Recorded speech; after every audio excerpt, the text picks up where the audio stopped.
Hi there. This is the story of how I turned a simple minivan into a fully functional tiny home on wheels. I'll take you behind the scenes of the entire build, the design process, the challenges, and the construction of every module. If you're planning your own camper conversion, I hope my experience inspires and helps you along the way. Every good build starts with a plan, and mine had big goals. Turn minivan into tiny home on wheels, go fully electric, fit kitchen inside, make the build modular, and still leave room for my dog nap zone. This episode breaks down the design thinking behind my DIY minivan camper. Ever tried planning a trip with a 10-pound boss who refuses to stay in hotels and hates flying? That's Toby, our toy poodle, and the reason our entire approach to travel had to change. When he joined the family a few years ago, we quickly ran into roadblocks. Most hotels aren't truly pet-friendly, and don't even get me started on airplanes. Stressful for pets, expensive, and half the time you're not even sure if they'll let your furry co-pilot on board. So with all those limitations, we needed a new way to travel, one that worked for all of us, including the four-legged boss in the back seat. I started looking into RVs and trailers. But let's be honest, towing something the size of a small house over mountain passes, that sounded stressful and expensive. Gas, maintenance, insurance, it all adds up fast. I needed something simpler, one vehicle, something I could use for my daily commute during the week and then escape into nature by Friday night without a huge production. That's when I stumbled on some amazing YouTube minivan conversions. Shout out to Bruce Parks and Eric Enjoys Earth. Their builds gave me the inspiration I needed. I chose the Toyota Sienna because it's roomy, reliable, and doesn't scream weekend warrior when parked at the grocery store. Before I picked up a single tool, I made a plan. I wanted my camper build to meet 5 big goals. First of all, it had to be self-contained, meaning everything I need is inside the van. I also wanted it to be removable, so I could take everything out when I wasn't traveling, especially in winter. Additionally, it needed to be modular, so if something broke or needed an upgrade, I could swap just that part out.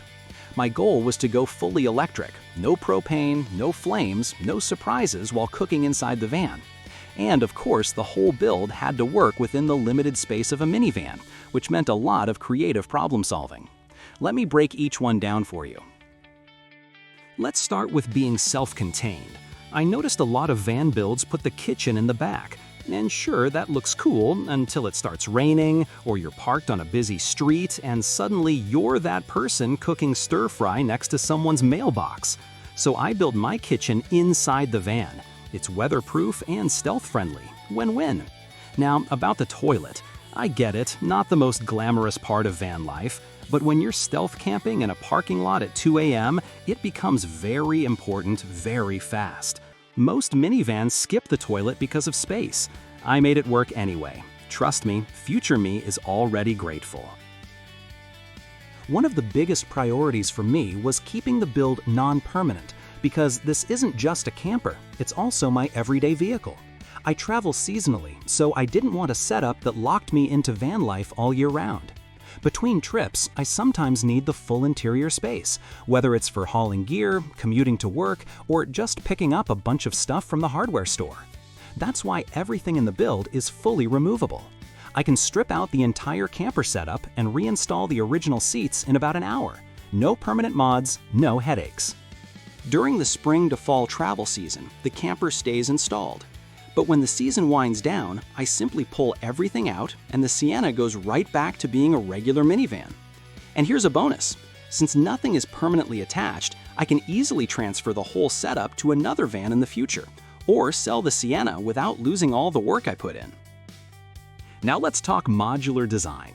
No build is perfect. Things break, upgrades happen, and I didn't want to redo the whole van every time I wanted to change one piece.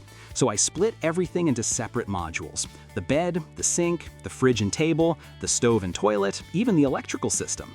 They're all standalone units that work together, but can be removed or replaced one at a time. That also made the build process way easier. I could focus on one module at a time instead of tackling everything all at once. And why all-electric cooking?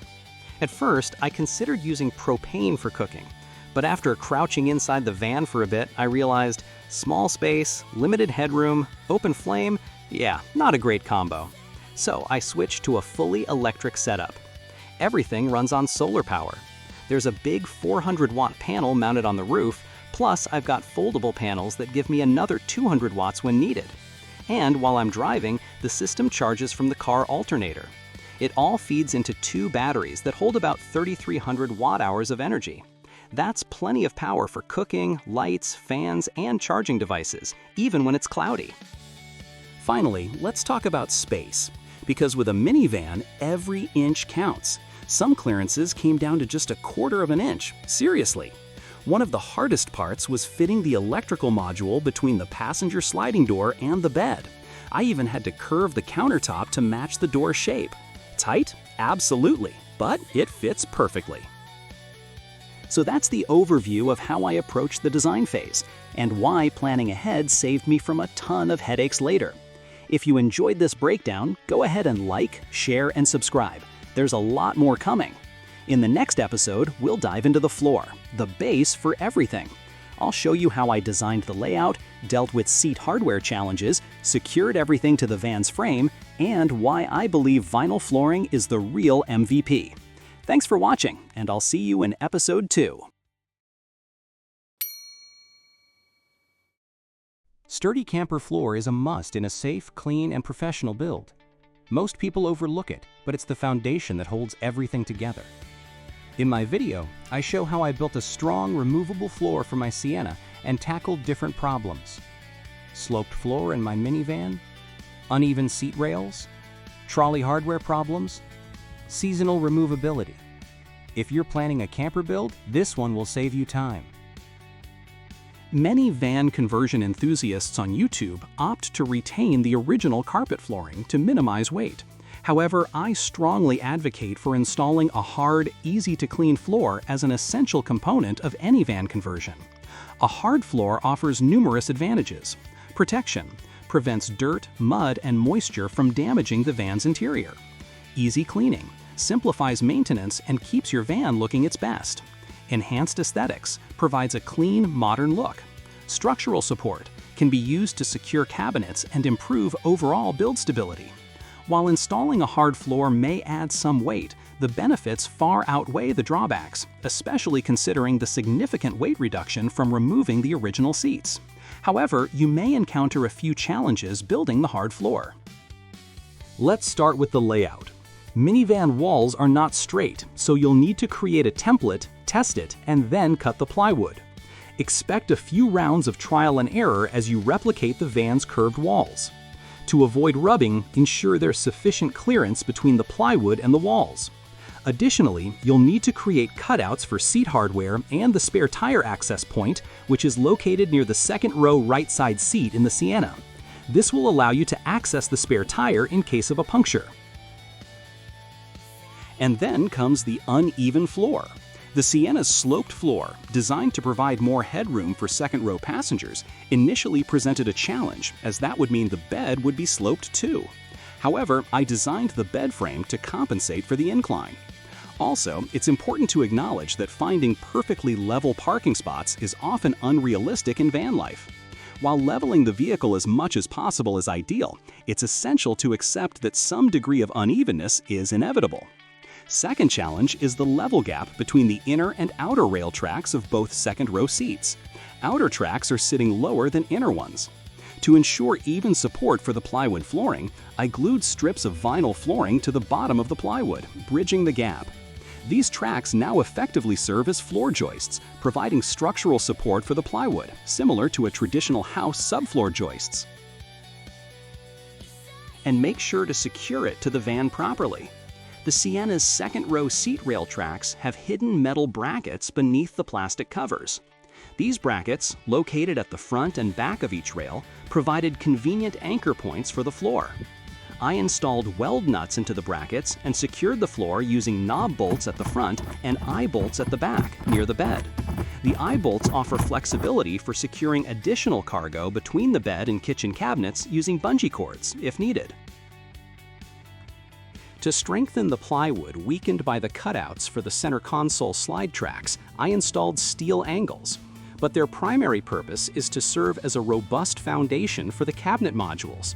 These angles are spaced 16 inches apart, and the cabinets are mounted directly onto them and secured with a combination of bolts. Regular bolts are used at the rear, while I-bolts are positioned at the front of the cabinets, allowing for additional cargo securing with bungee cords. To accommodate the bolts, I drilled the steel angles and installed M6 rivet nuts. Curious why I decided to use vinyl tiles? While adding an extra layer on top of the plywood will increase the overall weight of your van conversion a little, the benefits of an easy-to-clean, durable surface outweighs the additional weight. A removable, unglued top layer like vinyl tiles is an excellent choice, as it allows for easy cleaning and maintenance, as well as potential future modifications to the subfloor. To accommodate temperature fluctuations, it's crucial to leave an expansion gap around the edges of the flooring. I used aluminum angles to protect the sides of the floor and conceal the expansion gap. The front and back gaps are covered by the cabinet modules and bed edge trim. Next, episode number 3, the bed. In this episode, I'll walk you through how I designed and built a comfortable, space-efficient minivan bed for two, one that transforms to fit real van life. You'll see the key design challenges I had to solve, how the bed converts into sofa and lounge modes, the tri-fold mattress system and why I chose it, built-in storage compartments, easy access to trunk storage, and an Easter egg, detachable outdoor table for cooking or relaxing outside. A good bed is why many of us upgrade from tents to camper vans, but designing one for a minivan is a whole new challenge. It has to be a sofa, a bed, a lounge chair, provide storage, switch modes easily, and stay safely anchored to the van.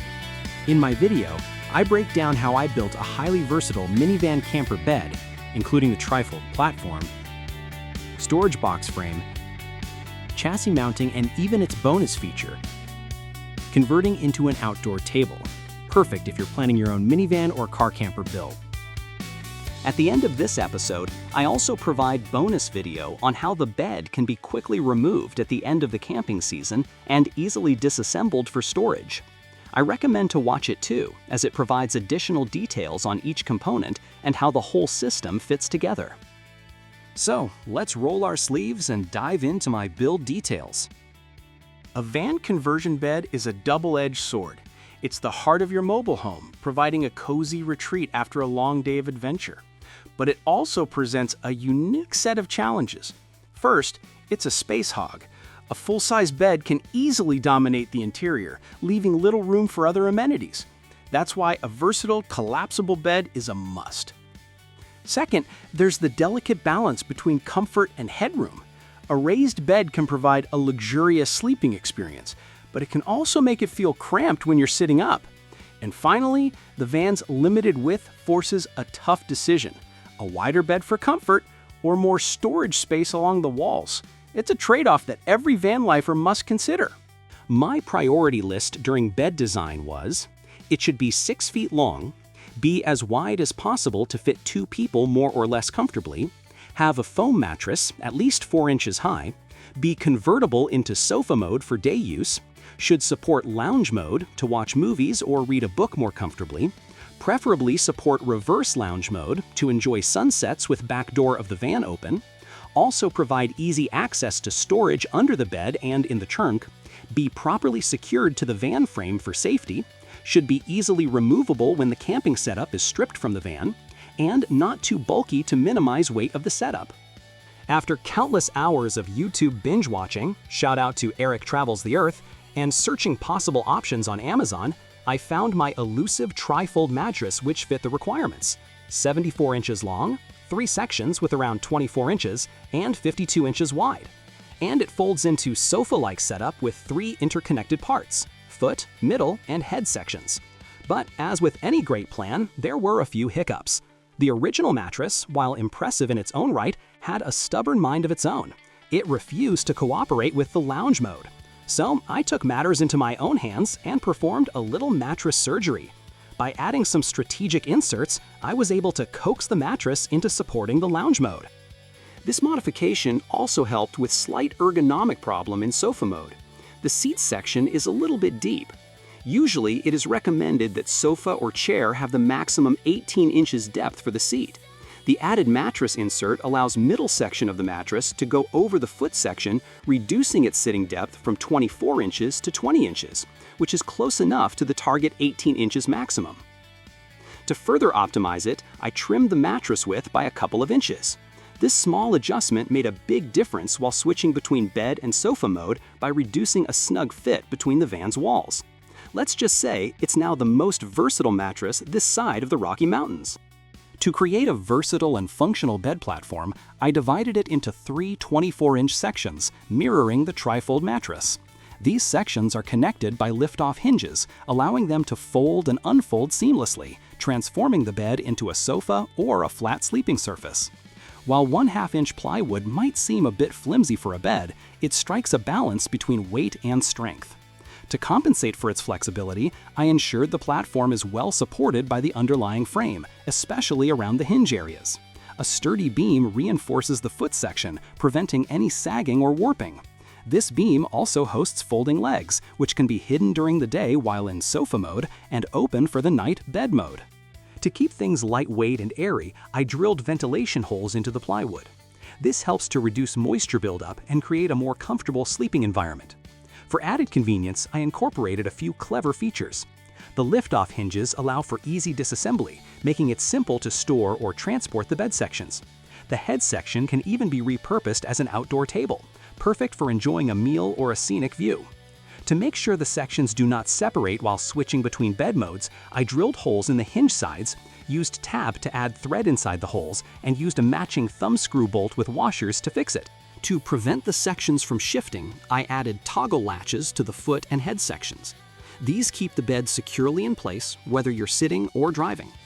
Sections can also be folded and bolted to the frame if I need to haul a lot of cargo. This setup provides the maximum internal volume of the van. I also added 4 handles to help switching bed into sofa and lounge mode. I found a lot of videos on YouTube where bed frame is built with 2x4-inch lumber. It is an inexpensive option, but it uses valuable space and does not hide underbed storage content.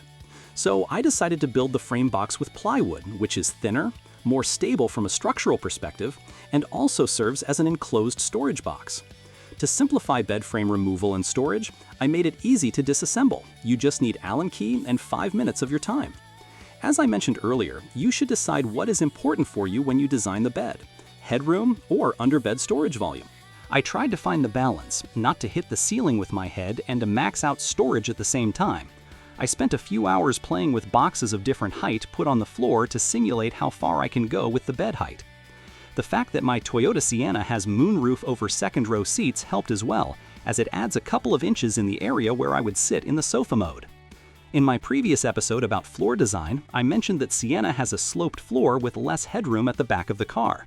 My floor is following this slope, while for bed it is better to be as leveled as possible for better sleep. I compensated this incline in the design of the bed box frame sidewalls. Now if the vehicle is parked on a leveled street, then I can sleep in the leveled position too. But keep in mind that this almost never happens, so you should be ready for some unevenness, and use leveling blocks if this is really an issue.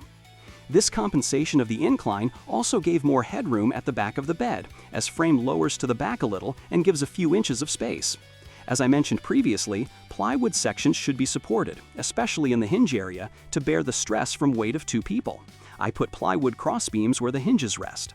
As head section hinges are mounted on the bottom, I had to add insets to accommodate protruding hinge hardware.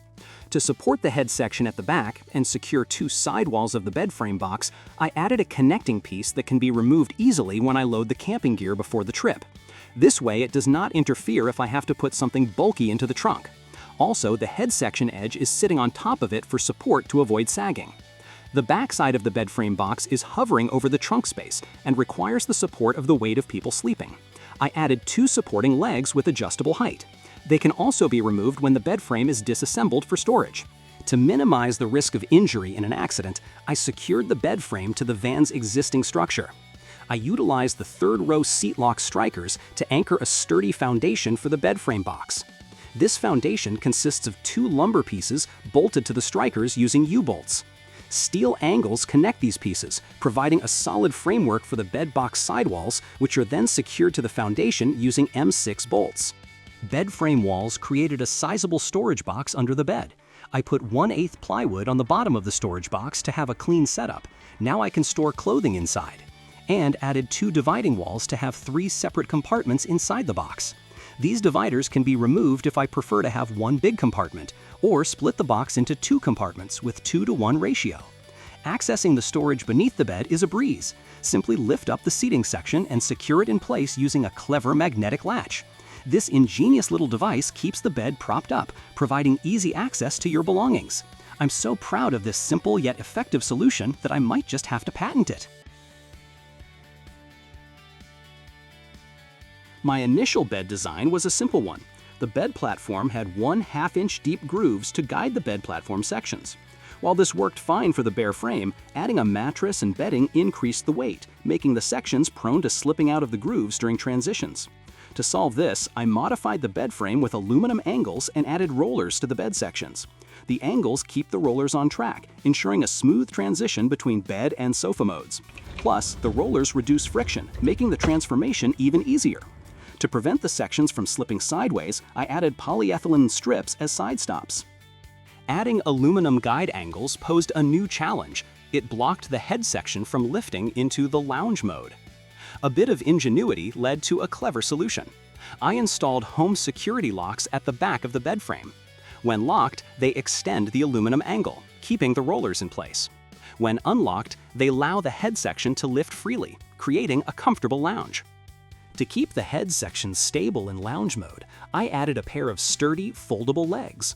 These ingenious little supports, crafted from repurposed tripod extension poles, push against the back crossbar. When the bed is in its standard sleeping position, the legs tuck neatly away, held securely by a couple of mop and broom holders. Talk about a clever use of everyday items. So, how it all works. Bed mode. Bed sections are extended to all flat position. Foot section has supporting legs unfold.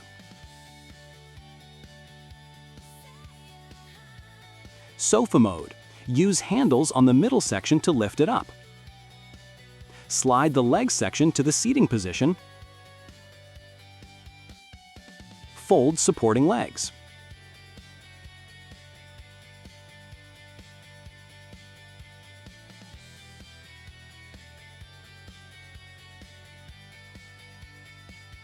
Lounge mode. Open security locks at the back to release the back rollers. Use handles on the head section to lift it up. Unfold supporting legs on the back and put them into support brackets. You might be wondering, where does all the bedding go? Well, the secret lies in a clever layering system. I keep a fitted sheet and a lightweight blanket on the bed at all times. When it's time to convert the bed into a sofa, I simply spread the blanket over the mattress, tuck the pillows at the back, and cover everything with a waterproof mattress protector. This protector keeps the bedding in place and provides an added layer of protection against the elements when it's raining and I get back into the van all wet.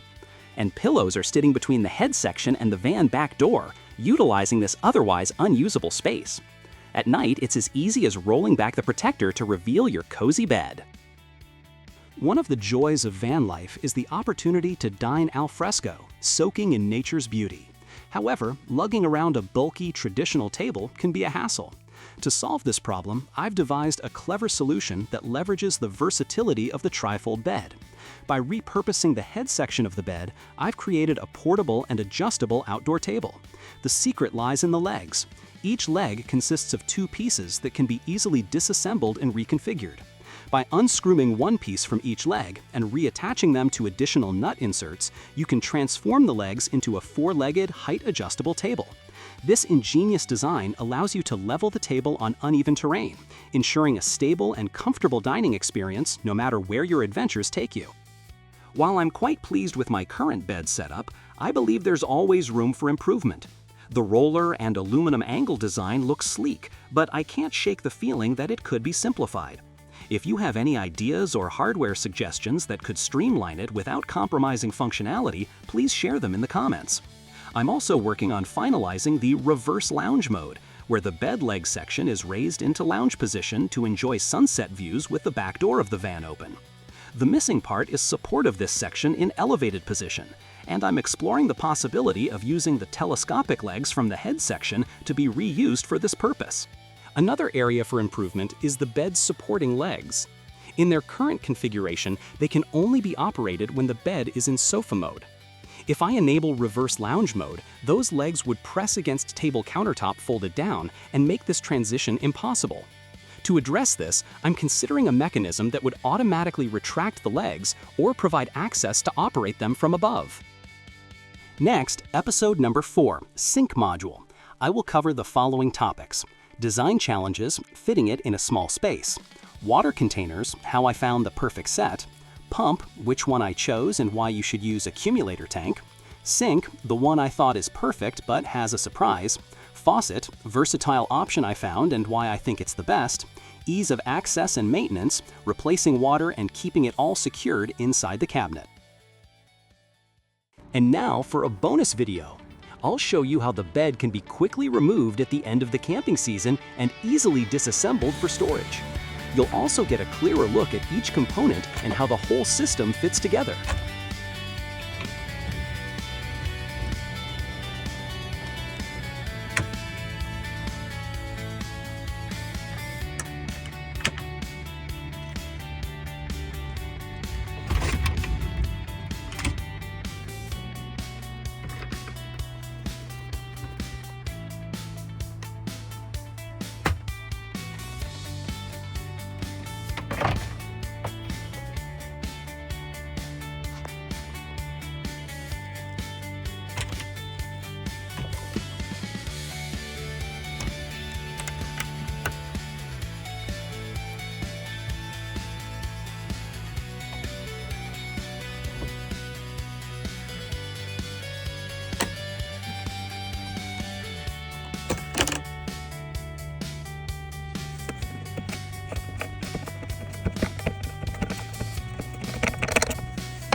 A popular solution for washing dishes in minivan conversions is a collapsible plastic sink mounted at the back. While convenient, this setup necessitates outdoor washing, which can be problematic when parked on the street or during inclement weather. Furthermore, disposing of wastewater can be a logistical hurdle. It's important to note that Harvest Host requires all facilities, including dishwashing, to be located inside the van. A sink with running water is a game-changer for camper vans. It's a cooking essential. If you're cooking on the road, a sink is a must-have for washing dishes, saving time and eliminating the need for makeshift washing stations. Convenient and efficient, a built-in sink streamlines cooking and cleaning, letting you quickly wash up and get back on the road. Home comfort. Even an only cold water sink adds a touch of home, making your van feel more comfortable. Freedom and flexibility. Cook, eat, and clean up anywhere you park, giving you greater independence. In short, any running water sink greatly enhances the campervan experience by adding convenience, comfort, and flexibility. Creating a functional campervan within the confines of a minivan presents a significant challenge: available space. As you've seen in my previous videos, this is a recurring theme. When designing the sink module cabinet, I had to navigate several spatial constraints. The reclined driver's seat significantly encroaches on the space designated for the sink cabinet. I had to balance the desired recline angle with the necessary cabinet space, carefully shaping the cabinet top to conform to the seat's curvature. Bed length. The 74-inch bed in the rear further restricts the available space. These two factors limited the maximum depth of the sink cabinet to approximately 18-inch. The interior door grab handle posed an additional constraint on the cabinet's height. While removable, I opted to retain it for its practicality during the off-season when the van is used for everyday purposes. Taking these limitations into account, I designed a cabinet with the following specifications. Inner depth, 16-inch, plus 1 inch for the plywood walls. The back of the cabinet is angled to provide additional clearance for the reclined driver's seat. I chose 1/2-inch plywood for its proven durability in kitchen cabinet construction. Unlike particle board, plywood's robust nature can withstand the vibrations experienced during travel. For easy access to the water tanks for maintenance, the side of the cabinet, facing the passenger door, is open. The cabinet is designed for easy installation and removal, both in terms of size and weight. A convenient handle on the cabinet wall further simplifies this process. The cabinet is positioned above the second-row seat hardware, utilizing the space beneath for storage. For secure mounting, the cabinet is bolted to a steel angle foundation using M6 bolts. The countertop is a central element of any kitchen and especially crucial in a camper van. It's our workspace for food preparation, serving, and dining. While there are many countertop materials available, a camper van demands specific qualities. It must be easy to clean while traveling, reasonably lightweight, and durable enough to withstand the stresses of being on the road. I was fortunate to salvage Corian countertops from a kitchen renovation, which proved ideal for this project. Corian, a solid surface material composed of acrylic polymer and natural minerals, offers several key advantages. While heavier than wood, it's incredibly easy to clean and maintain.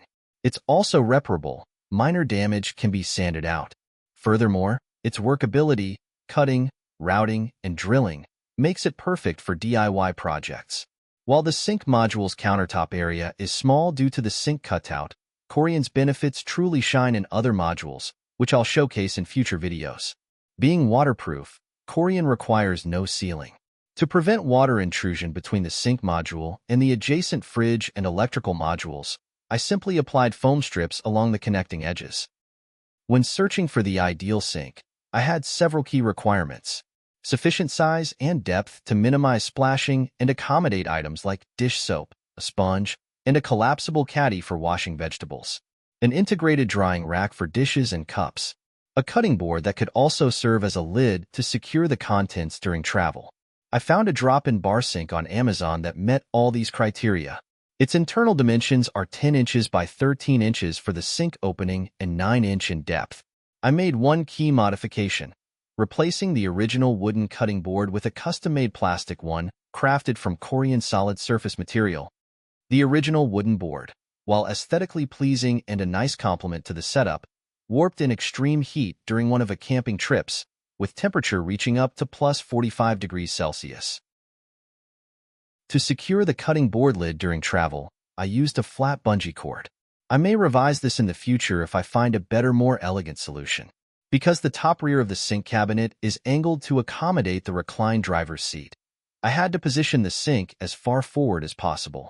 Consequently, its edge protrudes slightly over the cabinet's front wall, requiring a 1-inch countertop overhang. While this sink is nearly ideal, I overlooked one crucial detail: its bottom is almost flat. This design looks modern, but can cause drainage issues when the minivan is parked on uneven ground. While I can manage this, you might consider a bowl-style sink to avoid this problem altogether. An ideal campervan faucet should prioritize water flow control, to conserve precious water, compact height, to fit within the limited headroom of a minivan, while remaining tall enough for comfortable dishwashing. I found a faucet on Amazon that perfectly meets these requirements and, in my opinion, is an excellent choice for a mini campervan build. Although designed for home use with hot and cold water lines, I adapted it by using a T-connector to supply cold water to both lines. This faucet is not only convenient to use, but also boasts several valuable features. Extendable hose, useful for rinsing vegetables outside the van and cleaning the sink thoroughly. Adjustable spray pattern, for versatile water flow. Pause mode, for temporary water shutoff. For running water in a camper van, a pump is essential. Several options exist, including USB rechargeable pumps that attach directly to water containers. However, to easily plumb the chosen faucet and avoid the hassle of recharging, I opted for a pump connected to the van's main battery. The pump I selected on Amazon offers the following advantages. 12-volt operation, powered directly by the main battery. Self-priming, can safely start even when dry. Automatic on and off. Automatically stops when pressure builds and restarts when the faucet is opened and pressure drops, eliminating the need for a manual switch. While the pump is somewhat noisy, I don't anticipate using it at night. To prevent accidental activation overnight due to pressure drop in the water line, I installed a switch to completely cut power to the pump when not in use. The pump automatically activates when you open the faucet, causing a pressure drop in the water lines, and shuts off when the faucet is closed. This frequent cycling can put extra strain on the pump's hardware. Adding an accumulator tank mitigates this issue. The pump runs for a longer duration, filling the tank, and then shuts off. When you open the faucet, water is initially supplied from the tank, and the pump only activates when the tank pressure drops. While not mandatory, installing an accumulator tank enhances the setup by reducing pump cycles and extending its lifespan. A pump filter with a strainer is crucial for extending the lifespan of your water pump by minimizing wear and tear. This is especially important in a camper van where water sources may not always be clean and free of sediments. The filter is installed on the water line that connects the pump's intake to the water container. By preventing debris from entering the pump, the filter safeguards the pump's internal components, ensuring smoother operation and a longer service life. I effectively utilize the limited space by strategically placing the components between the cabinet back wall and the sink's back wall. Here's a concise summary of the water flow. Intake hose. Water enters the system through the intake hose. Water filter. The water then passes through the filter to remove debris. Pump. The filtered water is then pumped into the tank. Accumulator tank. Stores water and eliminates excessive pump on and off cycles. T-connector. Finally, the water from the accumulator tank is distributed to both the hot and cold water lines of the faucet via the T-connector. The search for ideal water tanks was a crucial part of my sink module build. My requirements included maximum volume, sufficient for a weekend trip, rectangular shape, to efficiently utilize the rectangular cabinet space, equal volumes, ensure balanced capacity between clean and gray water tanks to prevent overflows, compact dimensions, fit within the 16-inch depth and limited height constraints under the sink, portability. The clean water tank should be easily usable on campground picnic tables. Large openings, for convenient refilling and cleaning. After thorough research, I discovered a pair of tanks on Amazon that perfectly met my needs. This HDP water container, with a 15 liters capacity and a rectangular shape, fits perfectly within my cabinet's 16-inch width allowance for 2 tanks. The extra inch provides ample clearance for easy removal and accommodates slight expansion when filled with water. Designed for portability, this container can be easily moved to a picnic table at a campground. It also features a convenient spigot attachment for controlled water flow. Finally, a large opening facilitates easy cleaning of the interior walls, ensuring optimal hygiene. To secure the tanks, I installed a plywood barrier at the bottom to prevent horizontal movement. A locking mechanism at the top further secures the tanks vertically, ensuring they remain in place during travel. This design allows for easy removal and refilling of the tanks.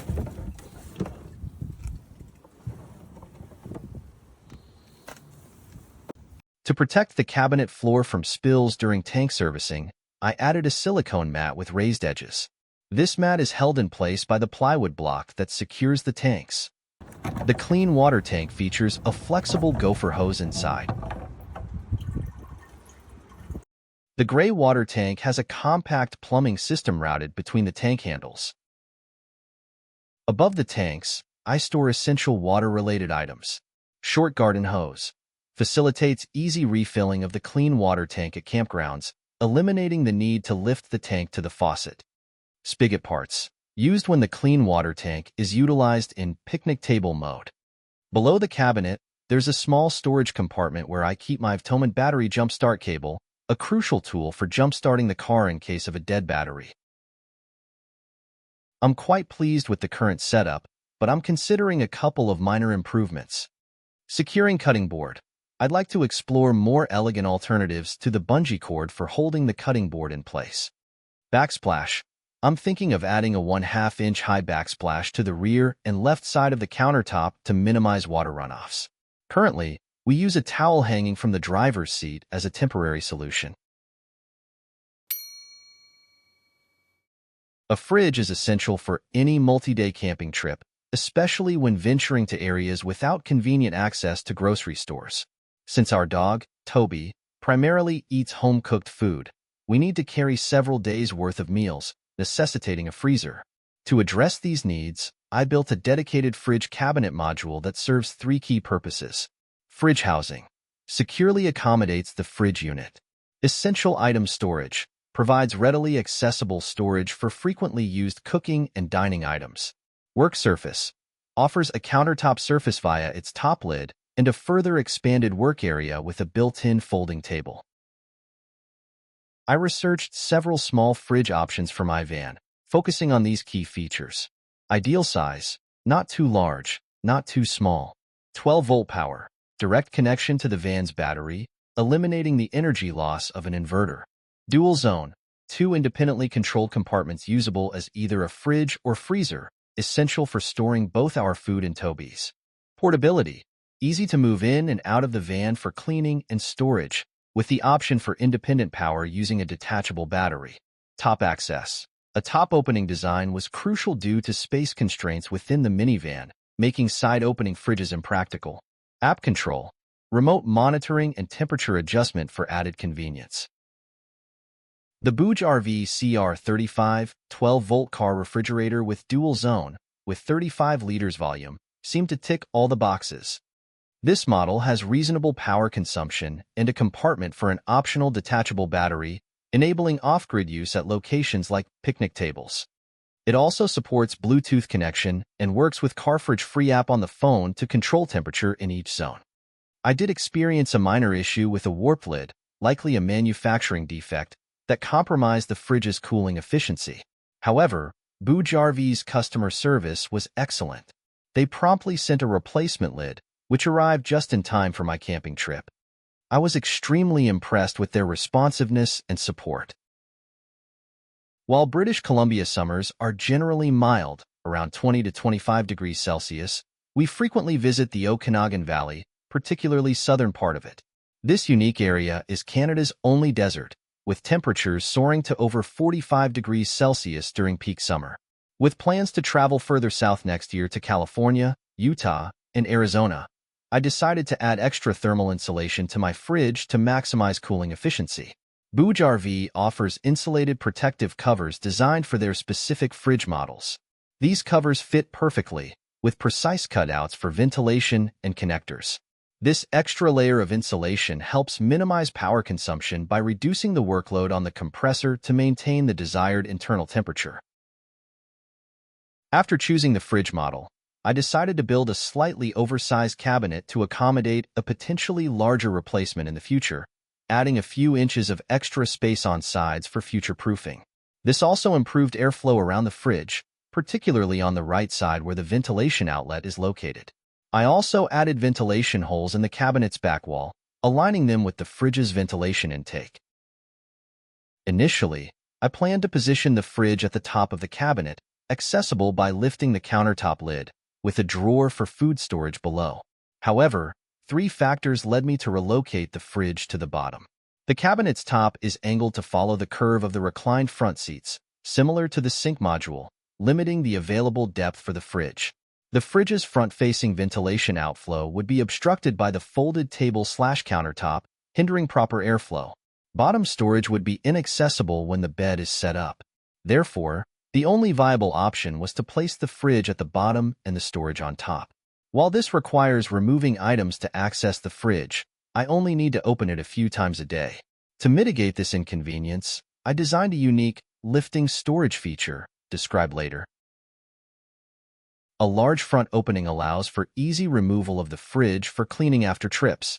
While it can remain in the cabinet during the summer, I prefer to remove it during the off-season when I use the minivan for commuting to prolong its lifespan. For easier handling, I added handholds to the sides of the cabinet. I routed the fridge's power wires beneath the cabinets through an opening in the steel angle foundation that houses the second-row seat hardware. This wire connects to a 12-volt cigarette lighter outlet built into the cabinet floor. I noticed the connection between this outlet and the fridge's input connector was not secure enough, especially with the vibrations of driving. To address this, I implemented a locking mechanism to ensure a stable connection. As previously mentioned, my initial design placed the fridge at the top of the cabinet, but this proved incompatible with other design constraints. Relocating the fridge to the bottom let me use upper space for storage of the essential kitchen items like cutlery, snacks, and cups. I opted for a handled plastic wicker basket for easy removal of all these items and access to the fridge. While this worked in practice during the first camping trip, it presented a new problem: where to put the basket when accessing the fridge. It could be placed on the couch if only one person was sitting there, but with two people, space became limited. Additionally, the countertops were usually occupied with cooking supplies, leaving no convenient place for the basket. I had a crazy idea. The storage should move vertically, like an elevator, and lock in the upper position to provide access to the fridge. I built a storage bin to replace the original basket, incorporating a handle cutout for easy lifting. To secure it in the raised position, I used furniture sliders with gravity locks. The challenge was that these rails are designed for horizontal use, relying on gravity to engage the locks. However, my design required vertical movement. Luckily, the need to angle the sliders to match the angled countertop lid in open position solved this problem. The incline allowed the gravity locks to function as intended. For added reliability, I incorporated magnets to reinforce the gravity assist and ensure consistent lock engagement. To access the fridge, lift the storage bin using the handle. It will lock in the raised position. Open the fridge and retrieve your items. Close the fridge. Support the storage bin from below while releasing the left and then the right rail locks. Lower the storage bin back into the cabinet, where it rests on top of the fridge. To simplify opening of the fridge door, due to the cabinet frame obstructing the latch, I added a ball chain with a ring, which is conveniently stored on a magnet. Simply pulling the chain releases the latch and opens the fridge lid.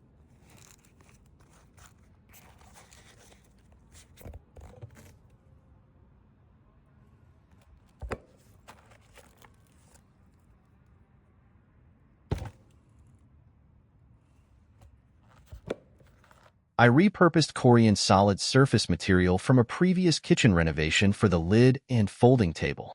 This material provides a durable work surface for cooking and can be opened to access the storage and fridge below. I used the same lift-off hinges as on the bed sections from my previous video. To attach the hinges to the Corian, I drilled holes for threaded insert nuts and secured them with epoxy. When drilling the Corian, be careful to use a drill bit stop to prevent drilling through the surface. The countertop is held upright by two support arms. The initial version used standard arms without soft close functionality, which made closing the lid a bit precarious, nearly catching my fingers a couple of times. Replacing them with soft close arms was a significant improvement. To secure the lid during travel, I installed locks on the cabinet face that engage with steel angles attached to the underside of the countertop. To open the lid, pull and rotate the lock.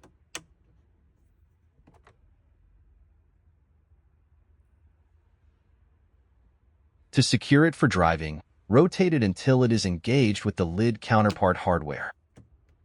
As mentioned in my kitchen sink module video, I extended the countertop over the cabinet front face to accommodate the overhanging sink edge. This extension continues over the fridge module too, and now serves as a convenient handle for opening the lid. Additionally, this overhang neatly conceals the two securing locks, keeping them out of the way. The versatile folding table is the centerpiece of the kitchen, extending the work surface for cooking, dining, and working on the go. I researched various folding table solutions on YouTube and found numerous hardware options on Amazon. Choose proper size for your application and color to match the rest of hardware in your build. I attached two folding table support arms to the front of the fridge cabinet. As before, I drilled holes in the countertop for threaded insert nuts which were then secured with epoxy. Finally, bolts fasten the countertop to the support arms from below. When folded, the table leaves approximately 1 inch of clearance behind the countertop due to the hardware. This accommodates the slight protrusion of the fridge from the cabinet. Additionally, the top edge of the folded table sits about an inch below the cabinet lid, providing convenient access to the lid locks and allowing for easy opening. To prevent the folding table from moving while driving, I installed a latch on the front of the sink cabinet to secure it. I've used these latches in several other areas of the build, including on the locking plank for the water tanks. I chose them for their convenient, oversized handle rings, which are both easy to use and add a distinctive touch to the design. The fridge module cabinet includes a few additional features. During early trips, the paper towel roll was constantly in the way. I realized the space behind the fridge module, between the front seats, was an ideal spot for it.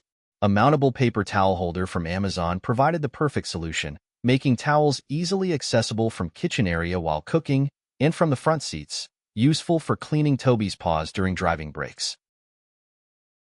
While we're still working on Toby's map reading skills, he is our navigator, riding in a custom bed between the front seats and guiding us on our adventures. For his safety, I installed an eye bolt and use a short leash to secure him while driving. I may improve some aspects of the fridge module. Fridge lid support. The lid currently requires manual holding, which is inconvenient. I plan to explore using the existing ball chain, used for opening, with a locking mechanism to hold the lid open. Storage bin rails. The storage bin's current gravity-based rail system could be more secure. I'll investigate alternative rail models. Backsplash. Adding a 1/2-inch backsplash to the rear of the lid would prevent small items from rolling into the gap between the front seats and the fridge cabinet. While not a major issue, it would prevent the frustration of lost items. Rounded table corner. Rounding the outer corner of the folding table would eliminate the risk of bumping into the sharp edge while entering the van. While this hasn't happened yet, it's a worthwhile preventative measure.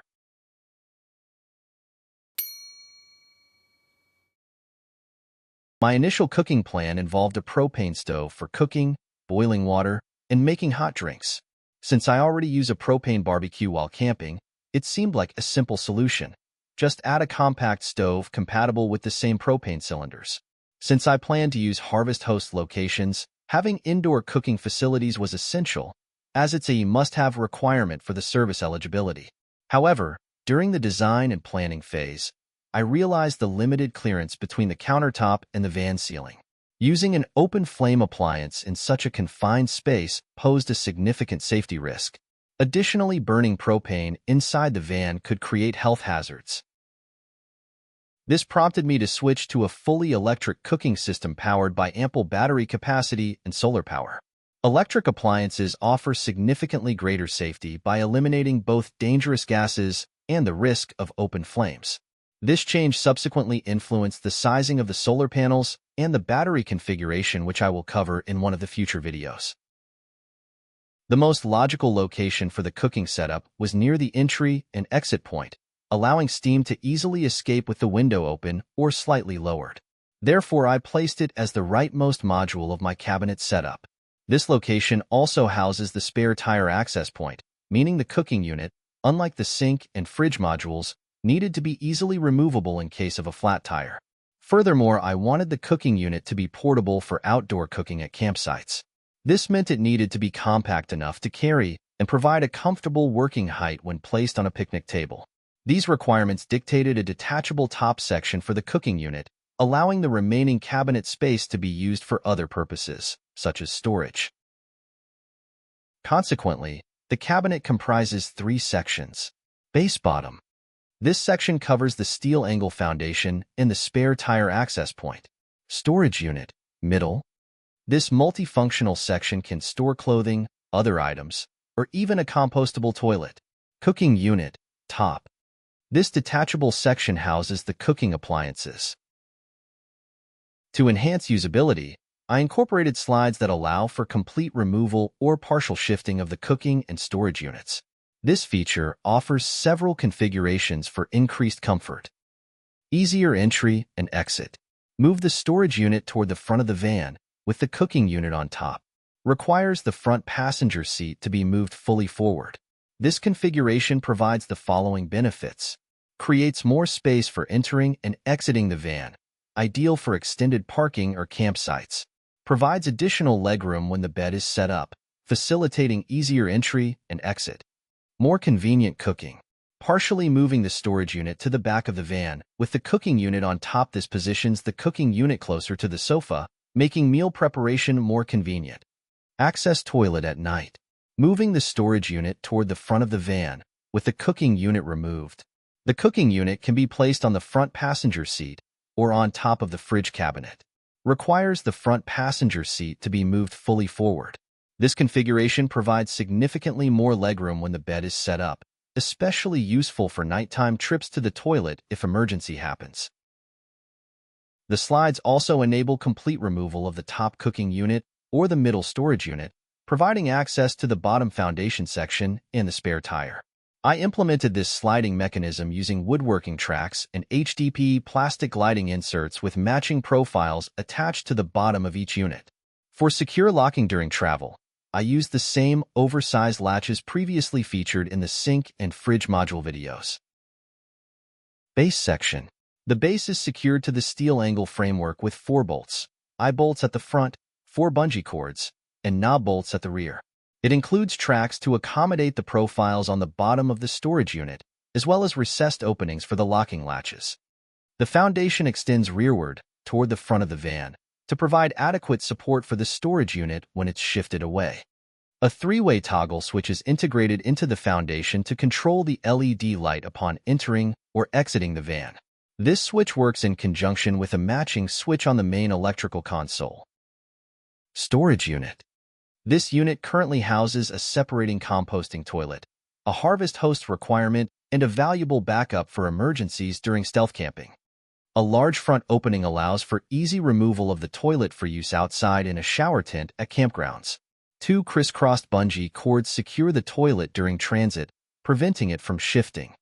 When a toilet isn't needed, let's say during trips to campsites with facilities, this unit can be used for general storage. 2 latches secure the unit, one at the bottom to lock it to the base section and one at the top to lock it to the cooking unit.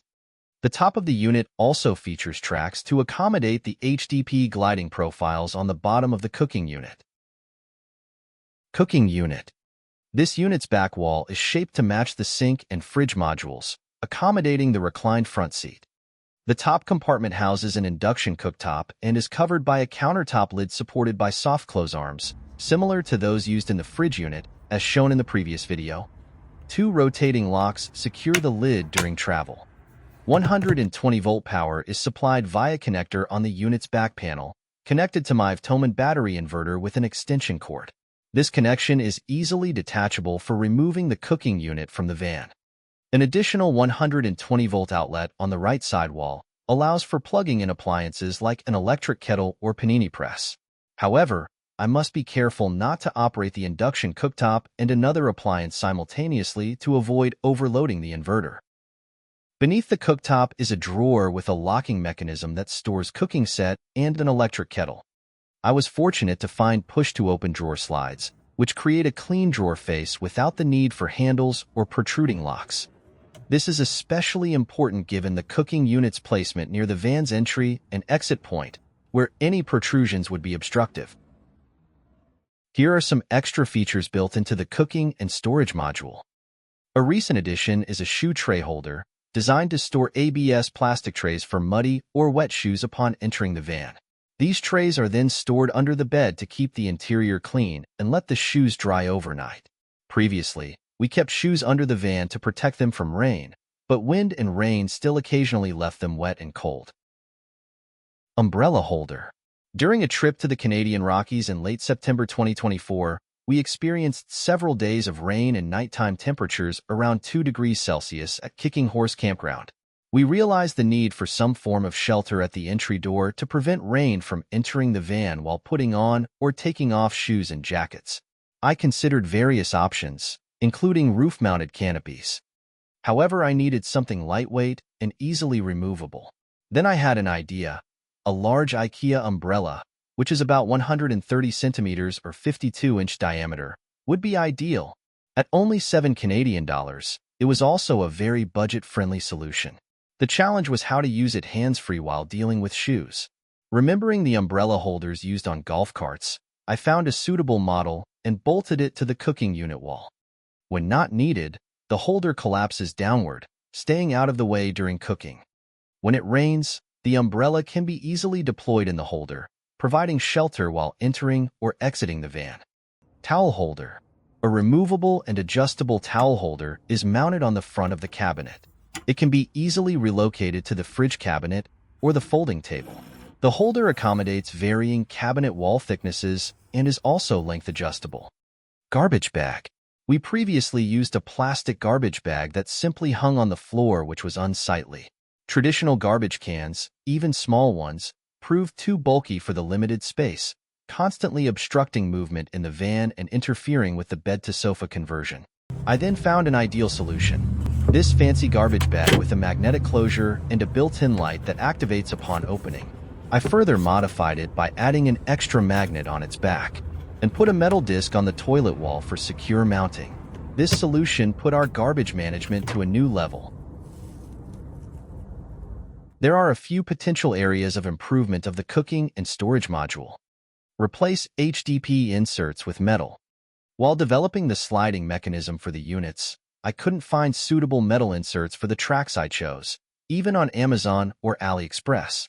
I suspect these types of tracks are designed for use only with matching track bolts, which I attempted to use but found difficult to align when connecting the units. As a result, I fabricated the matching inserts from HDPE blocks. Although this solution works, I would prefer metal ones for increased reliability, especially in emergency driving situations. Metal simply provides greater peace of mind than plastic. Add storage unit drawer. Storage unit currently houses the toilet, but this space can be repurposed for other items when toilet facilities are available at campsites. While packing cubes or storage boxes could be used to organize it, I believe a large drawer with a face covering the current opening would be the ideal solution. I intend to use the same locking drawer slides as in the cooking module for a consistent and secure design. Cover up openings around the induction stove. I'm considering covering the openings around the induction cooktop to hide exposed wiring.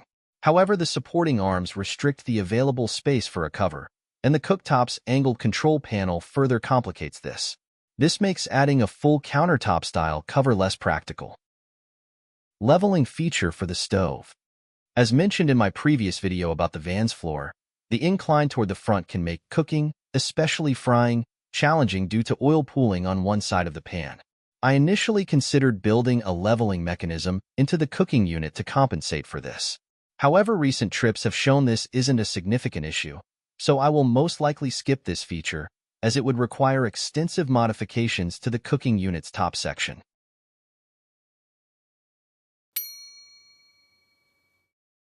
During my first year of van camping in the summer of 2023 is used a basic, easy setup of Thomann portable power station and 200-watt folding solar panels. I was also able to connect Thomann to my alternator via cigarette outlet to charge it while driving. I had sufficient power for a Bouge RV fridge, electric kettle, fans, and various USB rechargeable accessories like lights and a shower pump. Thomann capacity was enough for about 2 to 3 days of camping. When I started planning of my build in the beginning of 2024, I wanted to significantly increase my power capacity to support a fully electric cooking setup and ensure 4 to 5 days of off-grid power, even without sun or driving. Several days with no charge may happen quite often in British Columbia, when you are staying on a campground for a prolonged amount of time and there is no sunny skies. One of the options of solving the capacity problem was to add Thomann expansion battery to my power station, to expand capacity to almost 3,000 watt-hours.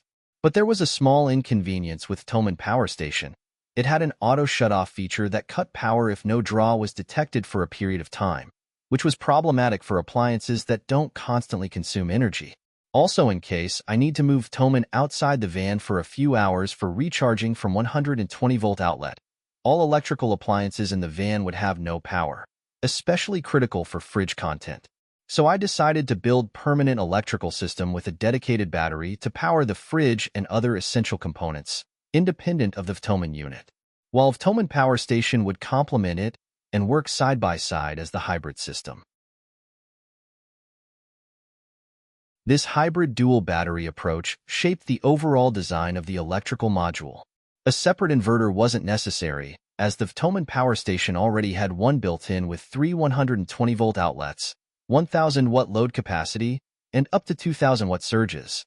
The Vtoman unit needed to be easily portable for use outside the van, let's say during power outages at home, for outdoor cooking at a picnic table, or for recharging at an AC outlet. The main battery needed to be chargeable via solar panels and the vehicle's alternator. The Vtoman Power Station had to automatically recharge from the main battery after being used for powering cooking appliances. Space constraints presented a significant challenge during the electrical module's design and construction. The cabinet's depth was limited by the need to maximize bed width. I had just enough clearance to be able to shift bed into sofa mode and vice versa. Furthermore, the cabinet's length was constrained by the curvature of the van's sidewall, necessitating a similarly curved countertop and narrower left sidewall. The Vtoman unit, which protrudes slightly from the cabinet, had to fit under the bed. The bed's foot section even includes a dedicated cutout to accommodate the power station when the bed is in use. To fit the electrical components, I had to create cutouts in the front wall of the cabinet, gaining an additional half-inch of space for the main battery and Renogy controller. And countertop had to be precisely cut to follow the curvature of the van door and the wall, with minimum clearance to avoid big gap, which is usually a magnet of some small items on top of the counter. When choosing the main battery, I evaluated various options from multiple manufacturers, considering maximum watt-hour capacity within the available space, the dimensions of the designated installation area, safety for in-van installation. I selected the eco-worthy metal case battery due to the following reasons. Safe metal casing, ideal for automotive applications. Large 19-20 watt-hour capacity with a small footprint. Integrated handle for easier installation and removal. However, there were some challenges to solve.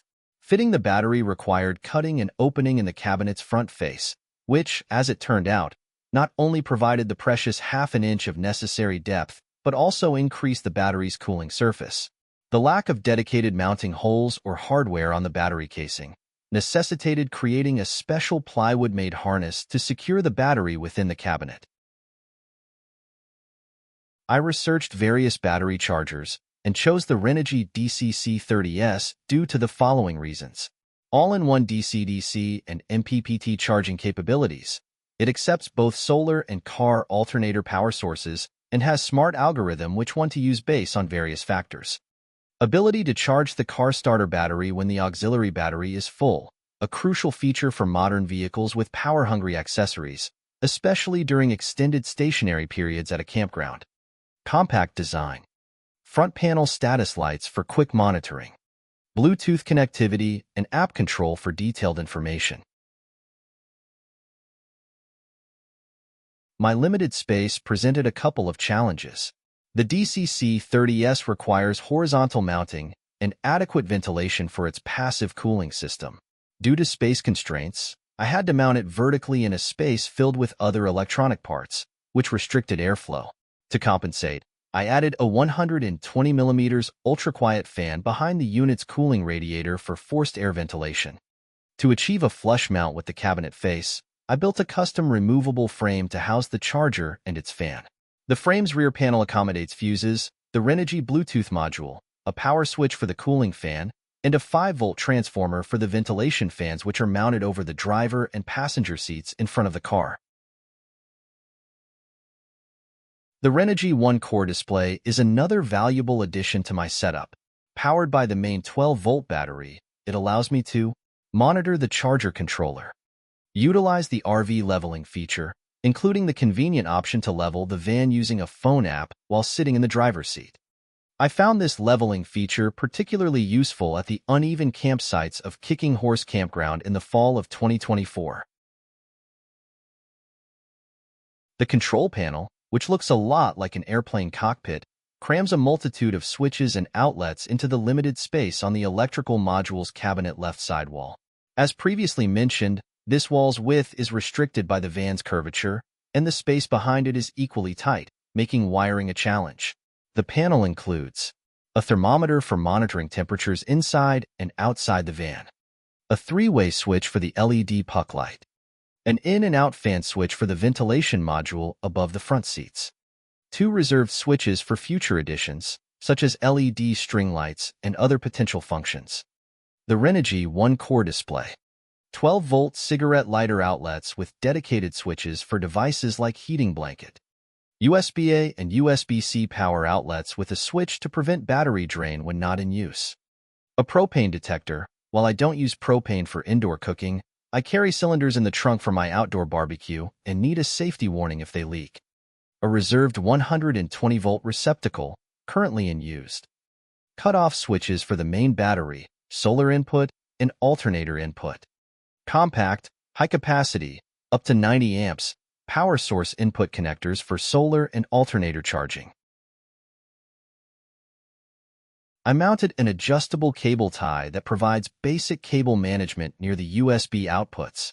The adjacent storage compartment holds a bag containing wireless chargers and extra cables, the thermometer's outdoor sensor, which I modified with a magnet for easy attachment to the van's exterior when parked. It's crucial to properly secure the electrical system to ensure safety in the event of an accident. The last thing you want is a power station becoming a projectile during emergency braking. Electrical module cabinet, secured to the plywood floor using a steel angle on the right side, adjacent to the sink module, and aluminum angles bolted to the plywood on the left. The right wall is bolted to the sink module cabinet for added stability. Main battery, held securely in place by a custom-built plywood harness, designed for easy removal without requiring disassembly of the entire cabinet. Vtoman power station, designed for easy installation and removal, positioned and stabilized by the cabinet's front face, with an added block for precise depth placement, secured from above and the sides by a custom plywood locking mechanism with oversized latches.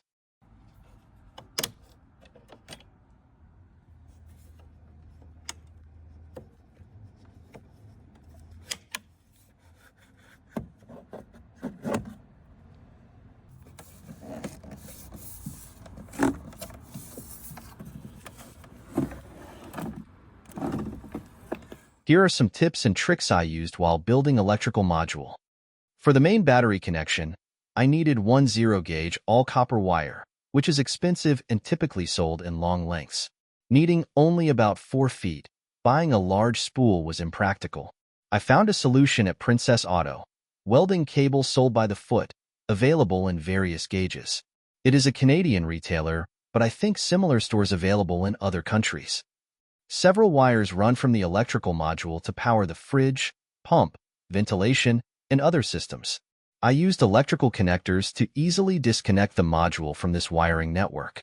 The regular automotive connectors I purchased from Amazon proved unreliable and poorly made. I then discovered Deutsch DT connectors, designed for robust and reliable connections in industrial and commercial transportation. I'm very impressed with them, and especially like the distinctive triangular connector with such a unique shape. You might notice a magnetic telescopic pickup tool attached to the metal folding arm behind the folding table. Its purpose within my van might not be immediately obvious. It addresses the Vtoman's auto shutoff feature, which becomes problematic when the bed is set up, blocking access to the Vtoman's controls. I lift the mattress corner closest to the Vtoman and use the telescopic tool, inserted through a ventilation hole in the bed's foot section, to turn the inverter on or off. It's a simple but effective solution. I have a few planned improvements for the electrical module. I plan to add a Renogy battery shunt for more accurate battery performance tracking. Fitting it above the main battery will be a tight squeeze. I'll connect the string LED lights to the unused switch on the control panel. This will make them much more accessible for turning off when going to sleep, as their current switch is on the ventilation unit over the front seats. I'll connect the reserved 120-volt receptacle to the Vtoman inverter output, allowing me to use AC-powered devices even when the bed is set up and blocking access to the Vtoman unit.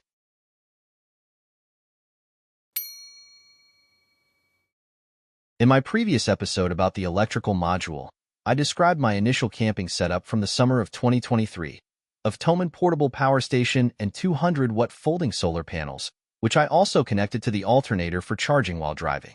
This setup adequately powered a Bouge RV fridge, electric kettle, fans, and various USB rechargeable accessories, providing about 2 to 3 days of off-grid power. However, the daily setup and takedown of the folding solar panels was inconvenient. Leaving them unattended on the roof while away was also risky. Therefore, a permanently mounted solar setup became a necessity, providing continuous charging whenever sunlight was available. Furthermore, my plan to transition to fully electric cooking required a significantly larger solar input than the existing 200-watt system to support the increased battery capacity. My research into solar panel options quickly became overwhelming due to the abundance of technical terms like monocrystalline, rigid versus flexible, bifacial, and CIGS.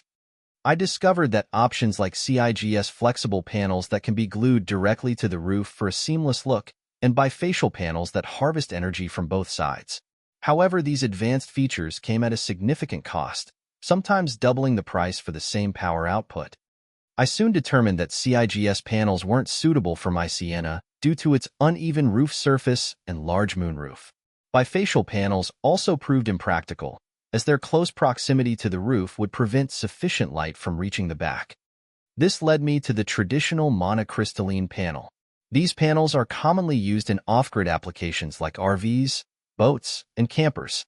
Their corrosion-resistant aluminum frames are ideal for extended outdoor use, ensuring decades of performance. Pre-drilled mounting holes also simplify installation. And best of all, they were the most cost-effective option. The next challenge was maximizing power generation from the limited roof space. Initially, I planned to use only a portion of the roof, reserving the rest for future additions like a shower water storage pipe, similar to Eric and Joy's Earth design, or a retractable awning. To maximize solar power generation within this constraint, I considered sliding or unfolding panels, and even rotating platform to direct the panels towards the sun. I even explored motorized sun tracking system for optimal efficiency. I was aiming for the stars in my dreams, or actually the single star our planet revolves around. After weeks of sketching and designing complex solar solutions, I realized I was overcomplicating the project. A system with numerous moving parts increases the likelihood of failure, especially when subjected to the vibrations of a moving vehicle. And extra complexity also significantly increases the cost. With my camping vacation approaching, at the end of May I needed a working solar setup quickly. I decided on a simpler solution, at least for the summer of 2024. 2 panels bolted flat to the roof crossbars. This simple setup would work for the season and allow me to test if its performance is suitable for my needs, or requires redesign and additional modifications. I purchased 2 195-watt eco-worthy panels, each measuring approximately 52 by 26 inches and weighing 21 pounds each.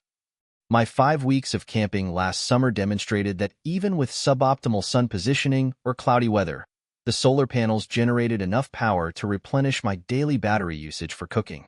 If not, my dual battery system provided sufficient power for up to 5 days without external charging to gap those cloudy days. I also retained my original folding Toman panels, which provide an additional 200 watt of output, and carry them in my van as an additional insurance. These can be precisely positioned for optimal sun exposure and offer extra power during cloudy weather or when the van is parked in the shade. Using a long cable, I can place them in a sunny location away from any obstructions. While they serve as a backup, I didn't actually need to use them during my trips in the summer of 2024, which proved that my simple setup is sufficient. The challenge, as always, was finding storage for them within the minivan's limited space. I found the perfect spot behind the driver's seat, where they're readily available should I need the extra solar boost. While mounting the panels directly on the crossbars isn't as aesthetically pleasing as some setups I've seen, like Bruce Park's design, where the panels are integrated between the roof rails, I opted for simplicity for the 2024 season. I used inexpensive Amazon crossbars as the mounting base, securing the panels with stainless steel bolts that fit the crossbar slots. These 8 bolts create a robust and secure structure suitable for driving, with no moving parts or complex tilting mechanisms. This simple setup unexpectedly provided an additional benefit. The raised panels create a secondary roof layer over the moonroof, allowing its use even during rain. To prevent leaks between the panels, I applied adhesive foam taped to the edge of one panel where it overlaps the moonroof opening. Mounting the panels then compressed the tape, creating a seal. Furthermore, the 2 large panels cover more than half of the minivan's roof, providing significant shade and reducing interior heat during the summer. I followed Bruce Park's YouTube tutorial for routing solar cables from the roof of a 3rd-generation Sienna without causing any major damage.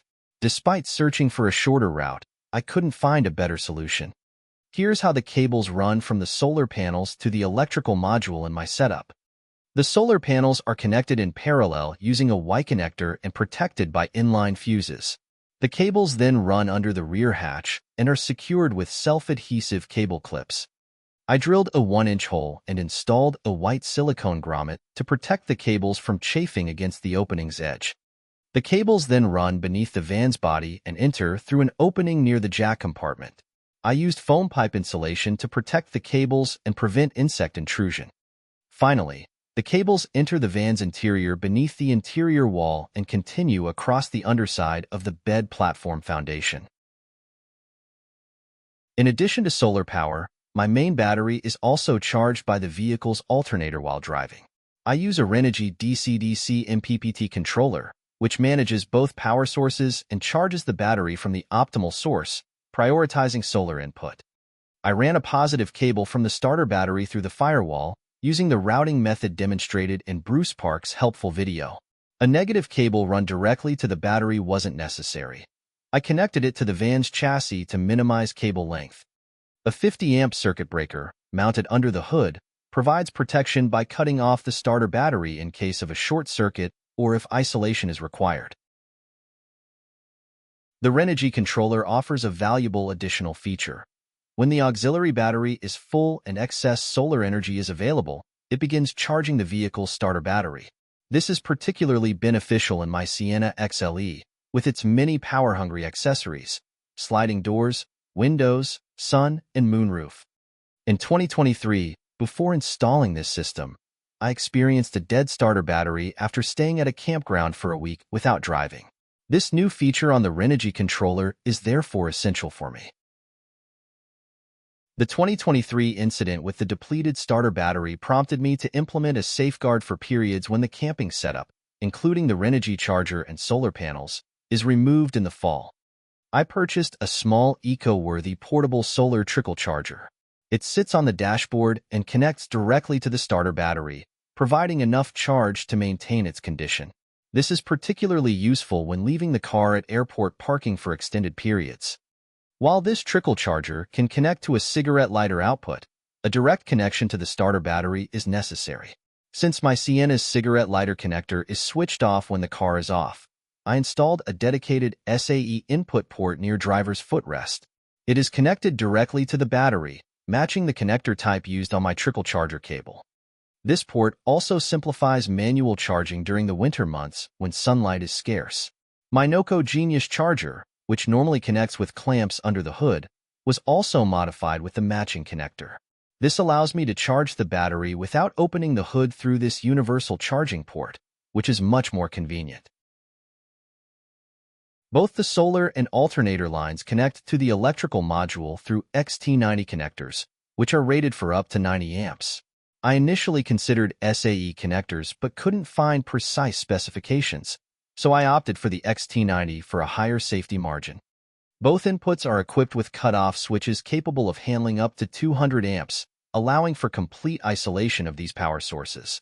An additional cutoff switch provides full isolation of the main eco-worthy battery when needed. I am happy with my current setup, and camping season 2024 proved that it is sufficient for my needs. So no crazy moving tilting structures will be built, even though it would be a fun project. I may do one simple improvement though. Add some sort of a spoiler in front of my solar panel to improve aerodynamics and reduce air drag. This may reduce wind noise while driving, and probably have some effect on fuel efficiency.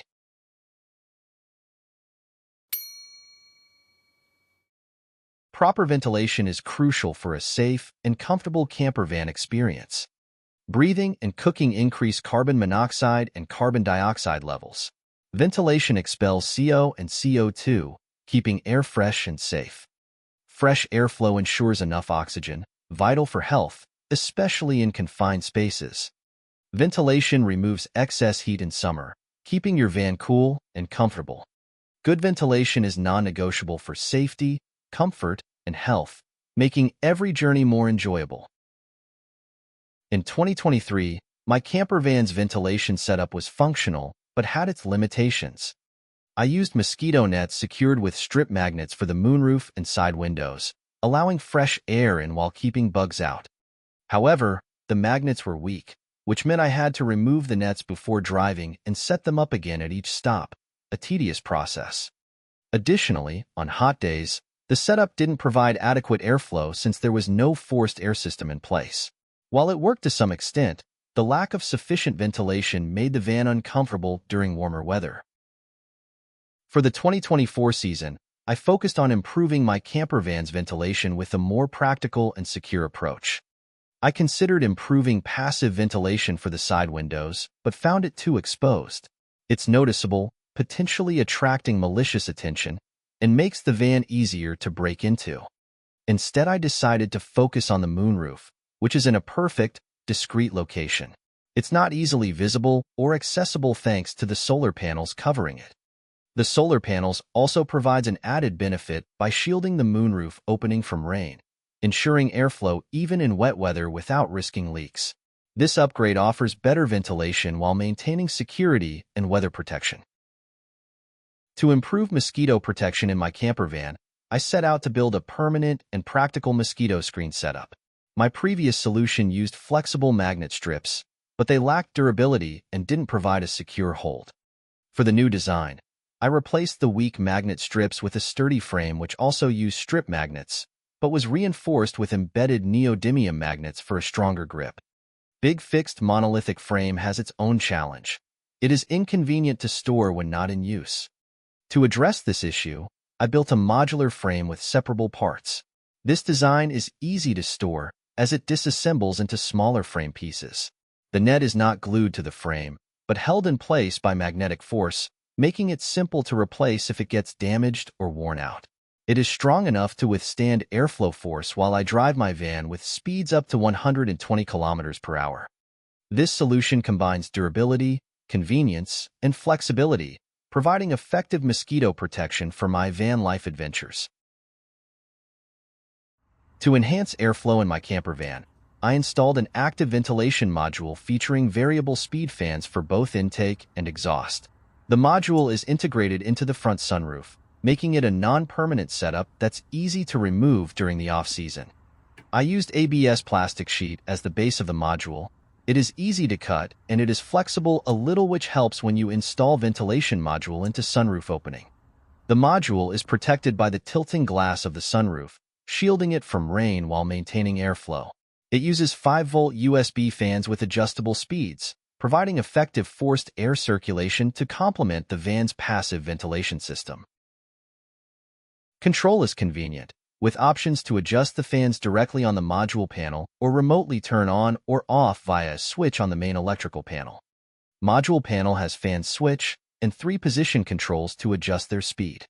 Additionally, I installed a light switch for my delightful LED string lights, which provide warm, ambient lighting over the cabinet area, enhancing the cozy atmosphere inside the van. To keep bugs out, the fan openings are equipped with Silverstone fan filters featuring a honeycomb grill. These not only serve as mosquito netting, but also protect the fan blades effectively.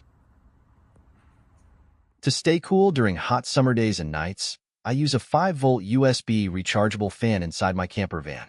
With a charge that lasts several days and multiple speed settings, it's both efficient and versatile. The fan is mounted on the driver's seat headrest, allowing it to rotate in different directions to provide targeted airflow. It's especially useful on warm nights, making the van more comfortable for sleeping. This simple yet effective addition ensures a pleasant and refreshing breeze when temperatures rise. I'm considering a few upgrades to improve the efficiency of my camper van's ventilation system.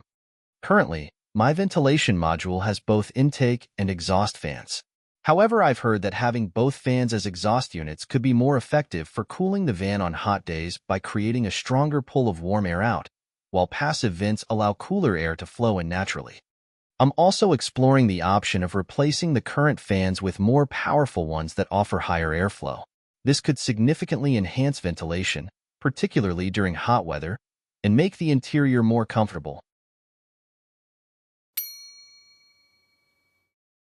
For a long time, camping for me meant dealing with the hassle of setting up a tent, only to take it down again, sometimes in the rain, leaving me with a soggy mess to dry out once I got home. It was a process I never looked forward to, and it often made short trips feel like more trouble than they were worth. One of the main reasons I decided to convert my minivan into a camper was to break free from that cycle. I wanted the freedom to park, relax, and sleep comfortably without the constant setup and takedown of a traditional tent. Having a camper van has made travel so much easier and more enjoyable. That said, not all tents are a burden. In fact, there are some specialized tents designed specifically to complement a camper setup. These can add valuable extra space, provide shelter from the elements, and make life on the road more convenient. While designing my camper, I realized that my vacations fall into two distinct modes, each requiring different gear and a different approach to setting up camp. First mode, travel mode. This is when I'm constantly on the move, driving during the day, stopping for a night or two, and then continuing my journey. Since I don't stay in one place for long, setting up an elaborate campsite doesn't make sense. The goal is to keep things simple and efficient, arrive at my stop for the night, prepare a quick meal, and get some rest before hitting the road again. For this kind of travel, extra gear, like a large water tank or a propane stove for outdoor cooking, is more of a hassle than a benefit. Instead, I rely on my camper van's built-in features to minimize setup time and keep things streamlined. Second mode, camping mode. This is when I plan to stay in one spot for several days, usually at a campground or a scenic location where I can relax and enjoy the surroundings. Since I'm staying put, it makes sense to bring extra gear for comfort and convenience. A picnic table, for example, provides the perfect space to set up a larger 2-burner propane stove for more elaborate cooking. I also can bring additional equipment like a paddleboard, a bike, or even a portable fire pit to make the stay more enjoyable. In this case, I load all my extra gear into the van and secure it with bungee cords for the drive. Once I arrive at my campsite, I unload everything and store it outside, freeing up space inside the van so I can set up my bed comfortably for the night. By understanding these two modes of travel, I can plan my trips more effectively, packing light when I'm on the move and bringing extra comforts when I'm settling in for a longer stay. In the summer of 2023, before I had fully built out my camper, my setup was pretty basic. I just had an inflatable mattress inside the van. Since I didn't have built-in storage yet, I had to carry my camping essentials in a set of plastic totes, which meant I needed a place to store them once I arrived at my campsite. After researching different options, I came across a bike storage tent on Amazon. It was quick to set up, came in multiple sizes, and seemed like a great solution. I chose a mid-sized version that was just the right fit for my gear. It turned out to be perfect. I was able to store multiple 27-gallon storage totes inside, keeping my camping supplies organized and protected. Plus, the tent had enough space left over that I could even use it as a private changing area, which was a nice bonus. Even now, after converting my van into a full camper, I still use this storage tent when I'm in camping mode. For longer trips, like week-long stays at provincial campgrounds, it's the ideal way to keep extra gear, like cooking supplies, a bike, or a paddleboard, outside the van while keeping my living space uncluttered. If you're planning to spend time at the beach, especially in an open area without trees or natural shade, having a reliable sunshade is a must. In the past, I used a traditional canopy, which, like a tent, required poles and took time to set up and take down. While it did the job, I wanted something lighter, more compact, and easier to use. That's when I discovered a pop-up beach tent on Amazon, and it was a total game changer. Unlike a standard canopy, this tent practically sets itself up. You simply open the storage bag, take it out, toss it onto the ground where you want it, and just like that, It pops open and transforms into a sunshade in seconds. It's the perfect size for 2 people to escape the sun, providing just enough shade without taking up too much space. And I love how compact it is when folded, measuring only 24 inches in diameter and just a couple of inches thick.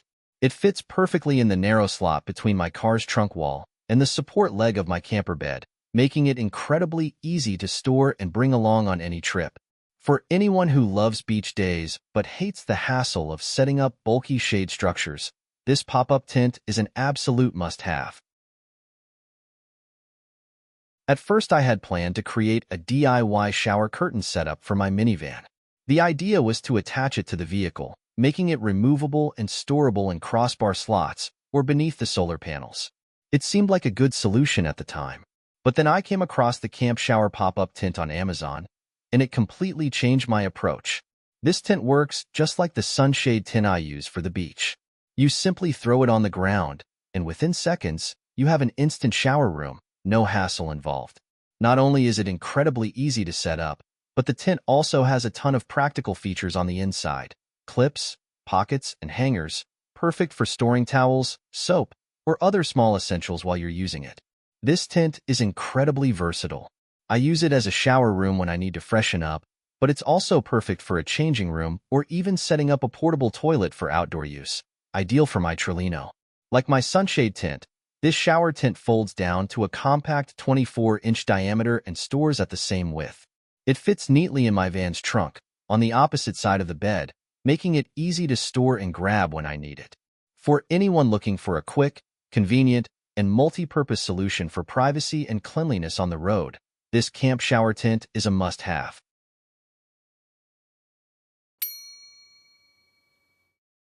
One of the simplest ways to add storage to a minivan camper is slapping a cargo box on the roof. Tempting, right? Well, I decided against it. I dedicated my entire roof space to solar panels. I need all the power I can get. Some ferries have height restrictions, and I don't want to be stuck figuring that out last minute. Extra air drag means lower fuel efficiency and more noise. This meant I had to fit everything inside my minivan, which made smart organization absolutely essential. If you've seen my previous videos, you know that space limitations shaped almost every design decision in my build. Here are some key ones. Height of the bed platform, a tricky balance between enough headroom and ample storage underneath. My slim electrical cabinet, squeezed between the wall and the bed. And travel versus camping mode approach I use while planning and decide what to load for the trip. With such a compact space, every inch counts. Some storage areas become inaccessible when my bed is set up, so I had to be strategic about what goes where. My method? Categorizing everything into 3 groups based on how often and when exactly I need it. When living in a compact space like a minivan, organization is the key. Having a system to decide where everything goes saves time, reduces stress, and keeps the van from turning into a chaotic mess. That's why I divide everything into 3 main categories. First, immediate. These are my must-have items, the things I need within arm's reach throughout the day and especially at night. I should be able to grab them without digging through storage bins or shifting things around. Second, essential. These items are still important, but I don't need them instantly. They can wait until morning or when I have time to retrieve them. This includes backup clothing, cooking staples, and frequently used supplies. And third, long-term. These are my rarely used items, things I bring just in case or to resupply my other storage areas. This includes extra food, outdoor gear, and seasonal equipment. By keeping these categories in mind, I make sure everything has a designated place that makes sense for my daily routine. Immediate access items. These are the items I always need quick access to, whether during the day or at night. A few bottles of drinking water and LED lights for nighttime visibility, stored in the van rear side compartments, easy access, day or night. Snacks, because road trips and snacks go hand in hand. And home-cooked meals for Toby, go to the over-fridge storage and my fridge underneath. For clothes in rotation, plus a spare outfit in case of rain. I use hanging organizer and clothes rack above the front seats, perfect for jackets, shirts, and smaller essentials. Packing cubes in the left rear compartment hold backup clothes, Also, I store there my heating blanket, a lifesaver for camping in colder weather. Essential storage. Items that I need frequently but not at night, like non-perishable food, such as canned goods, grains, pasta, and backup clothing, some extra underwear, socks, t-shirts. I use my underbed storage as my main storage hub for these items. It's accessible from inside, so I don't have to step out in the rain. It has removable dividers, allowing me to adjust sections as needed. I use one section for food, the others for clothes. Additionally, I can use storage box under the cooking module. Usually it holds my emergency toilet, but can double as extra storage when I go to a campground with facilities and do not need the toilet. Long-term storage. Trunk under the bed is the perfect choice for it. Sienna has plenty of room there when the back row seats are removed. This is where I stash things I want on hand for occasional use or resupply, such as Costco-sized water bottle pack. I take a few bottles from it daily to resupply my cup holders in the van. 27-gallon storage tote. Holds my barbecue with propane bottles fit inside. This box has a lid which blocks smell of barbecue inside the van. Also, I store there a tiny emergency gas stove, in case my electric setup fails. And my shower kit and other gear go into this tote as well. Compact camping chairs, small but sturdy, perfect for a minivan camper. They fit nicely on top of water bottle pack and are easy to access when needed. Box with extra food and drinks, or anything else you need during the trip. Boxes for veggies and fruit. Beach pad and towels go on top of the barbecue tote. And sunshade tent and shower tent, slotted between the bed supports for a snug fit. By the way, my bed's rear crossbar can be removed when loading heavy items, one of the many small design choices that make life easier. I also make the most of every built-in compartment in my Sienna, ensuring everything has its place. Up front, the glove box holds essentials like Toby's leash, waist bags, and a small first aid kit, things I want to grab quickly. The center console is home to USB cables, my tire pressure pump, and other small necessities. The side door compartments are just as handy. On the driver's side, I keep my toolkit, an LED light, and an emergency glass breaker, because you never know when you might need them. The passenger side holds bottles with water refilled from campground water supply. I prefer to boil it before using for cooking. And in the sliding door, I've tucked away a fire blanket, safety first, and an IKEA water spray bottle, which comes in handy for cleaning up or wiping Toby's paws after an adventure. Near my electrical module, I store foldable solar panel cables, keeping them neatly organized. And let's not forget the space behind the front seats. That's where I keep my folding sun umbrella, and a set of foldable solar panels I use in case of cloudy days to supplement my panels fixed on the roof. Also, I store my trickle-charging solar panel in the driver's seat back pocket. It helps maintaining my starter battery during off-season. And of course, my panini press, because no road trip is complete without a perfectly grilled sandwich. It fits nicely in the back pocket of the passenger seat. As you can see, I don't waste an inch of space in my minivan camper. Every compartment serves a purpose, making life on the road smooth and organized. I'm really happy with how my storage is set up and organized in my camper minivan. Everything has its place, making life on the road much easier. The only improvement I can think of is upgrading my clothing storage under the bed. Until now, I've been using plastic bags, packing everything together, but I'm considering switching to packing cubes for better organization. They'll let me sort my clothes into categories, making it much easier to find what I need. I recently found this set on Amazon and was amazed at how affordable it is, especially given the number of pieces included and the overall quality. I can't wait to test them out on my next camping trip. Cooking in a minivan camper is all about adaptability. You have to cook smart and avoid setting off any alarms, literally. That's why I split my cooking setup into 2 modes. Indoor cooking, safe, efficient, and perfect for when I'm using Harvest Host locations, which require an indoor kitchen setup. Outdoor cooking, ideal for campgrounds or those scenic picnic stops where you just have to grill something. For my travel mode trips, where I move frequently, indoor cooking is my go-to. It keeps things simple and, more importantly, keeps my eyebrows intact, no open flames inside. But when I'm camping, settled at a site for a few days, it's time to bring out the big guns: barbecue, propane stove, and that delicious smoky flavor. Space in my minivan is precious, so every appliance I chose had to meet 3 strict criteria. Reasonable power consumption. My Vtoman power station can handle up to 2,000 watt peak, but I don't want to max it out every time I make coffee. Compact size, because playing Tetris with kitchen gear is not my idea of fun. Multi-purpose use. If an appliance only does one thing, it's probably staying home. After extensive testing and a few regrets, here's what made the cut. Induction cooktop, the workhorse for frying, boiling, and simmering. Electric kettle, perfect for coffee, tea, and even warming up water for my shower. Panini press, the fastest way to make a hot, crispy sandwich without breaking out a full kitchen setup. Induction stove. Why induction? Simple. Unlike regular hot plates, induction stoves heat the pan directly, meaning no wasted energy and faster cooking. The stove surface stays cool, no more accidental hand burns. I settled on the Duckstop portable induction cooktop, which ticks all the boxes. 1800 watts max, but with precise power control. Runs comfortably within my power station's limits. Glass surface means easy cleanup. Safety features like a lock and auto shut-off timer. When I use it on fast boil mode, it pulls around 1600 watt, and for frying eggs, around 1000 watt. It sounds a lot, but I only run it for a few minutes while cooking breakfast, so no significant drain of the battery.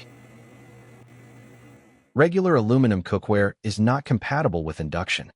Since I don't have an induction stove at home, I got a dedicated cookware set for my camper van. Key features of my set. Ceramic non-stick coating, because scrubbing pans in a tiny sink is not my idea of a good time. Removable handles, saves a ton of storage space. Magnetic glass lid hack. I removed the bulky silicone handles and replaced them with a magnetic system. Now one handle works for both lids, and they store flat. Genius, right? My final setup. 10-inch frying pan, 8-inch saucepan, 2 glass lids, plastic lid stored between the pans to prevent scratches. Removable handle. Single lid handle with my magnetic modification. It's compact, efficient, and perfect for my needs. Sometimes, you don't want a full meal. You just want something quick, hot, and delicious without the hassle. That's where my George Foreman 2-serving panini press comes in, proving that small gadgets can pack a big punch. 760 watts power consumption. Super battery friendly, so I don't have to stress about draining my power station just for a sandwich. Compact design. This little powerhouse fits snugly into my passenger seat pocket, always within reach for a quick bite. More than just sandwiches. Sure, it's perfect for crispy paninis, but it also works wonders for warming up leftovers, making grilled cheese, and even cooking thin cuts of meat. Costco Pizza Revival Expert. Trust me on this one. If you place 2 slices face-to-face and press them together, the crust crisps up beautifully while the cheese inside melts into gooey perfection. It's the best way to bring day-old pizza back to life. Honestly, this thing has become my go-to for fast and effortless meals, especially when I don't feel like pulling out my full cooking setup. Boiling water is non-negotiable while camping. Whether it's for coffee, tea, instant soup, or even warming up water for a quick shower, my 0.8-liter stainless steel electric kettle is an essential part of my setup. Compact and lightweight, perfectly sized for van life without taking up too much space. Auto shut-off for safety. No worries about forgetting to turn it off and draining my battery. Energy efficient, just 600 watts. Keeps my power station happy while still getting the job done. And here's a fun twist. Some campers actually cook meals in their electric kettles. Think instant noodles, oatmeal, or even boiling eggs. I haven't fully embraced this kettle chef lifestyle yet, but I might give it a shot. Anything that saves time and effort while traveling is worth exploring. Sometimes, you just need the real deal. A flame, a sizzle, that unmistakable smoky aroma filling the air. And that's where propane steps in, doing its job like a true culinary sidekick. I use propane for 2 main scenarios. Grilling at campsites, because let's be honest, nothing beats the flavor of food cooked over an open flame. It's like a flavor boost straight from nature itself. Plus, it makes me feel like a true outdoorsman, even if I'm still working on my campfire building skills. Backup cooking. You know those moments when your battery's running low and you're trying to make one last meal before everything shuts down? That's when propane saves the day. No need to panic. Just fire up the grill and keep the good times and food rolling. My barbecue grill is my outdoor workhorse. Meet my Weber Q1000 portable barbecue, aka my steak and sausage machine. Cast aluminum body, that means indestructible. Spacious enough for meats and veggies. Stores 3 propane cylinders inside the dome, space hack. I even bought a griddle attachment, because why not make pancakes on a barbecue? I store my Weber in a plastic storage tote, tucked away in the trunk under my bed. Even though I clean the grill after every use, let's be real, there's always a little lingering barbecue aroma. The tote lid does a great job of keeping those smoky, mouth-watering smells locked in, so my van doesn't end up smelling like a roadside steakhouse. Tempting, but not ideal. For serious outdoor cooking, I use my propane stove. When I'm camping, my Martin portable gas stove becomes the star of the show. It is dual burner, because breakfast and coffee are equally important, and I refuse to choose between them. Has wind protection, no more awkwardly hunching over the flame, looking like I'm casting a spell just to keep it from blowing out. Features 20,000 BTU output.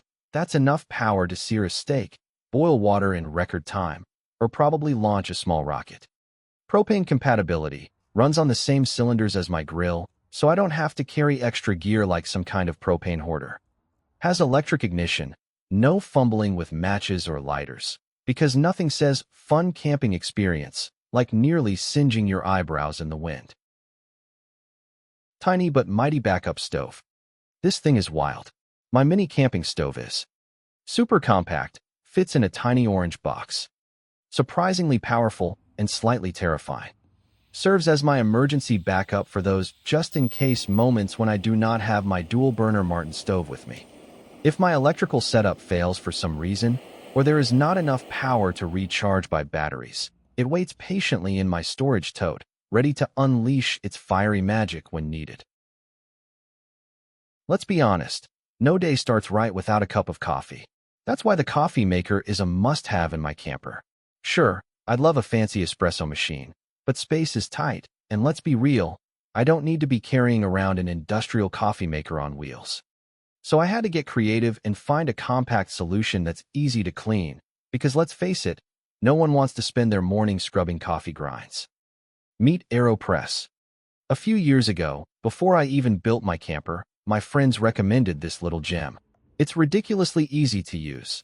Just add coffee, pour in some hot water, then wait a minute, and press it through like you're operating a tiny coffee-making syringe.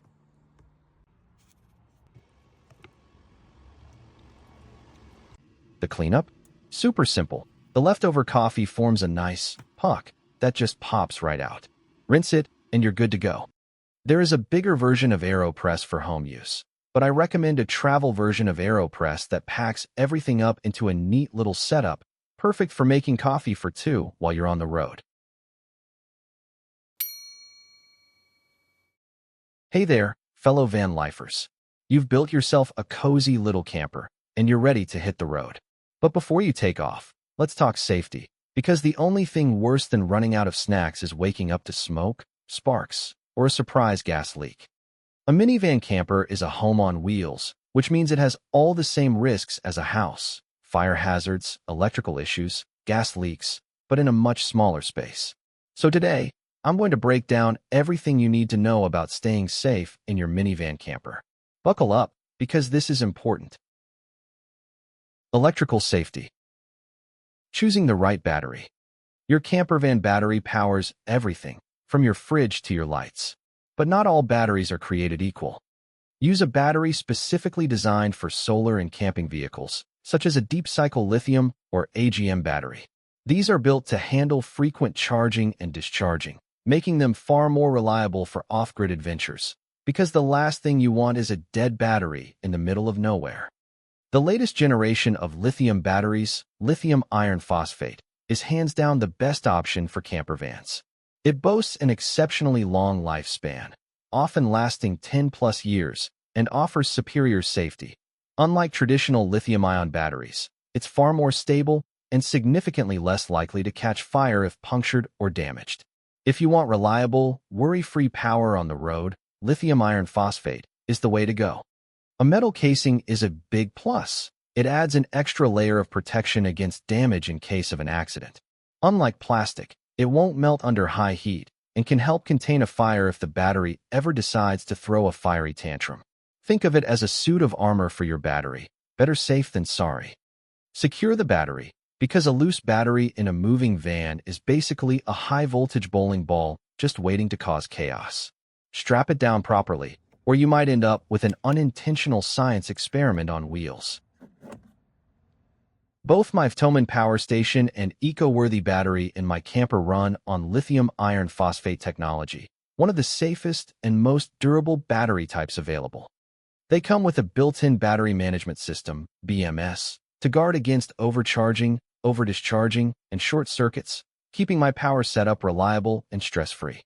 For added safety, the eco-worthy battery features a sturdy metal casing, which helps protect it from impact and reduces fire risk, an important factor when dealing with a moving vehicle. Durable, smart, and road trip ready. Wiring and fuses are the unsung heroes of fire prevention. Bad wiring is one of the biggest fire hazards in camper vans. Here's how to stay safe. Always use fuses. They cut power if something goes wrong. No fuse leads to potential fireworks. Proper wire thickness matters. Thin wires can overheat and start a fire. Follow electrical guidelines. Keep wiring neat and protected. No exposed wires, no mess. Use proper insulation. Label your circuits, because guessing which wire does what while something's sparking is not fun. A well-wired van means less risk of waking up to the smell of burning plastic. Don't overload your power system. Want to run a laptop, fridge, and coffee maker all at once? Cool, if your inverter can handle it. Know your inverter's limits. A 1,000-watt inverter cannot power a 1,500-watt appliance. Distribute power wisely. Don't plug everything into one overloaded socket. Check for overheating. If your inverter is hotter than your campfire, something's wrong. Using an inverter properly means keeping your van from turning into a blackout zone. Fire safety. A fire in a house is bad. A fire in a minivan? Absolutely terrifying. The biggest risks are electrical fires, from bad wiring or overloaded circuits. Cooking fires, from open flames, grease, or malfunctioning appliances. Accidental sparks, from heaters, cigarettes, or even a stray spark from a fire pit. Your best defense? Prevention and quick action. Every camper van must have a fire extinguisher. This isn't just a suggestion, it's essential. Fires can start in an instant, especially with electrical systems, propane stoves, and lithium batteries in play. A few seconds of hesitation could mean the difference between a minor scare and a total disaster. Here's how to do it right. Choose the right type. Not all fire extinguishers are created equal. Get one rated for electrical fires, Class C, and, ideally, a multi-purpose, ABC, extinguisher to cover different fire types. Lithium battery fires can be stubborn, so if you have a lithium setup, consider a specialized extinguisher for that too. Mount it somewhere accessible. In an emergency, you don't want to be digging through a storage bin. Mount your extinguisher somewhere easy to grab, like near the door or kitchen area. Check it regularly. An extinguisher that's expired or depressurized is as useful as a can of air. Check it periodically and replace as needed. I found the perfect fire extinguisher for my minivan's limited space, First Alert Auto 5. It's compact, with a Class B rating for flammable liquids and a Class C rating for live electrical equipment. Exactly what a camper van setup needs. It also comes with a sturdy mounting bracket and is designed for quick, easy operation. I mounted it on the front side wall of my bed frame, making it easily accessible both day and night, within reach when my bed is in sofa mode and accessible when I'm tucked in for the night. The mounting strap releases smoothly, so there's no fumbling in an emergency. It's a small but essential piece of safety gear that gives me serious peace of mind on the road. Fire extinguishers are great, but let's be honest, they leave a mess behind. That's where a fire blanket comes in. It's a must-have for any camper van, offering a quick and clean way to put out small fires without spraying foam or powder everywhere. Instant fire suppression. Just toss it over flames, and it cuts off oxygen immediately. No cleanup required. Unlike extinguishers, it won't leave residue all over your van. Perfect for grease and cooking fires. Since water makes grease fires worse, a fire blanket is the safest way to stop them. Keep it within arm's reach. The last thing you want is to be frantically searching for it when flames start licking up your stove. Compact, lightweight, and easy to use, a fire blanket is a simple investment that could save your van from disaster. I found a great two-piece fire blanket set on Amazon, and it's a must-have for both my minivan and home. Made of fiberglass, it won't melt or catch fire, making it a reliable solution for quickly smothering flames. I keep one fire blanket in my minivan, tucked into the sliding door for easy access. Whether it's day or night, I can grab it in seconds. The second one stays in my kitchen at home, ready to handle any unexpected cooking mishaps. It's a simple, mess-free way to stay prepared for fire emergencies, both on the road and at home. Gas and air safety. Carbon monoxide, CO, is deadly, invisible, and odorless, a danger you can't see or smell. If you cook inside your van, a CO detector is non-negotiable. Get a battery-powered CO detector. It works even if your van's power is off. Ventilate when cooking. Crack a window or run a vent fan. Fresh air is your friend. Never run a gas heater while sleeping. No matter how cold it gets, it's not worth the risk. A CO detector costs around $20. Your life? Priceless. A simple device can mean the difference between waking up in the morning or not at all. Stay safe. I found this compact CO alarm on Amazon, and it's perfect for my minivan's limited space. Despite its small size, it packs a punch with a loud sound levels, impossible to ignore in an emergency. It runs on 2 AAA batteries, so it stays active even when my van is off. No worries about losing protection if I'm parked without power. I mounted it on the front side wall of my bed frame box, an ideal spot since CO tends to accumulate lower to the ground. A big bonus? It detaches easily from its base, so I can move it wherever I need it, like if I'm spending the night in a tent by a campfire. Small, portable, and life-saving. Exactly what I need for peace of mind on the road. Propane is a game-changer for cooking and heating, but a leak can turn your van into a ticking time bomb. A little caution goes a long way in keeping things safe. Store propane properly. Keep tanks preferably in a well-ventilated space. Install a propane detector, especially if you have to store the tank inside. A slow leak might not be noticeable, and by the time you smell it, it could be too late. A detector takes the guesswork out of safety. If you cook on propane, turn off the tank when not in use. No exceptions. Even a small leak can build up over time, creating a serious hazard. Check for leaks regularly. A simple soap and water test on connections can help catch issues before they become dangerous. Propane is incredibly useful, but only if handled with care. A few safety steps can mean the difference between a cozy meal and a disaster. Stay safe, stay smart.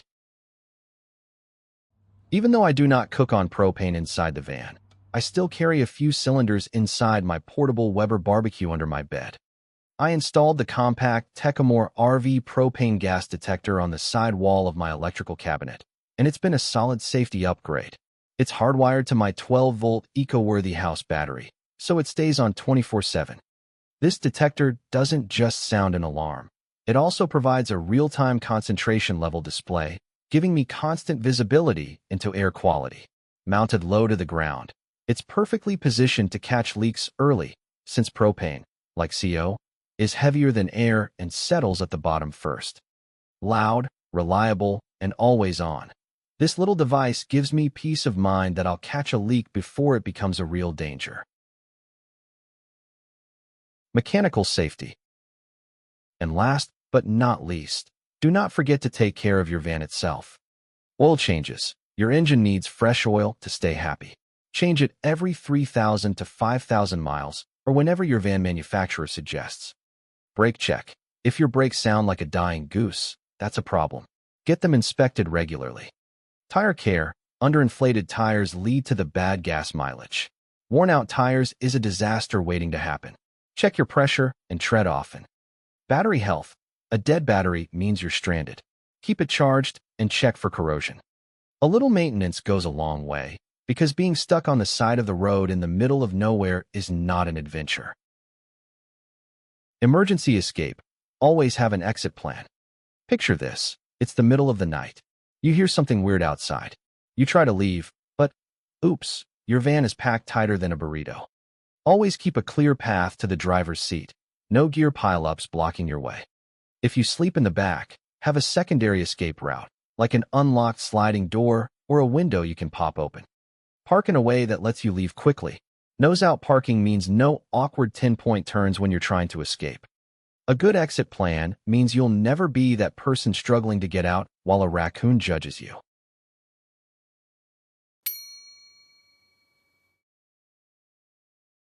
When you're traveling in the camper van, two things are always trying to sneak up on you: rain and sun. In this video, I'll show you how I tackled both of these challenges with a couple of simple and budget-friendly solutions. And believe it or not, both came from IKEA. They're quick to set up, easy to use, and perfect for anyone trying to keep their travel cozy without breaking the bank. Rain and camper vans don't always get along. I ran into a very real challenge with my minivan build. Whenever I opened the sliding door during a rainy day, water would sneak right in.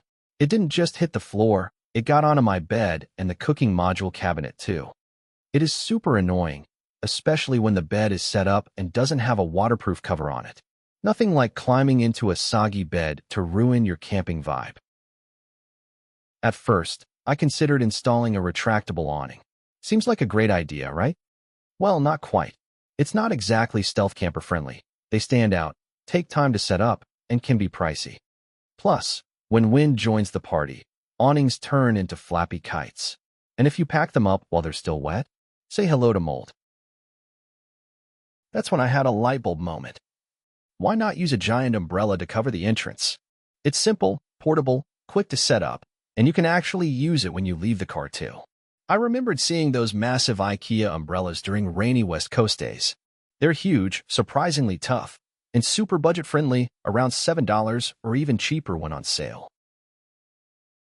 So the next step was figuring out how to mount it hand-free. While browsing Amazon, I stumbled across the perfect hack, a golf cart umbrella holder. It's basically a clamp with a tube. Slide the umbrella handle in, tighten it down with a bolt, and you're good to go. It even folds down when not in use, so it's not in the way. Of course, new solutions bring new problems, like what to do with a wet umbrella when you get back in the van. At first, I tried storing it under the solar panel, but let's just say the wind had other plans. Plus, if water collects inside, it'll drip on your head the next time you open it. So I started searching for a better storage option. Umbrella buckets for the home? Too bulky for a tiny camper. Then I found a car umbrella storage bag, a total game changer. It catches all the water, keeps it off the camper floor, and can be attached with a magnet so I can move it or take it out easily. No puddles, no mess. Now I'm actually excited when it rains. Well, almost. If the forecast looks rough, I preset the umbrella holder and keep the umbrella ready.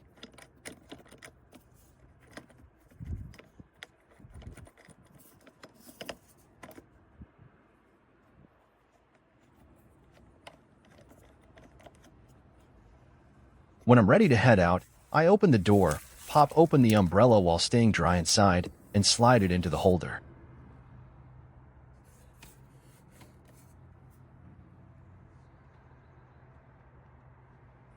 And I have perfect hands-free rain protection while I slip on my shoes.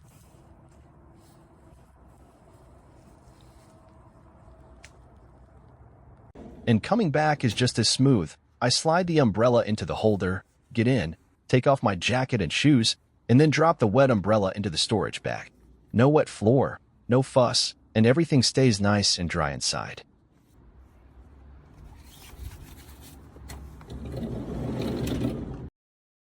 You know sunny weather is great, until it starts feeling like you're living inside a toaster.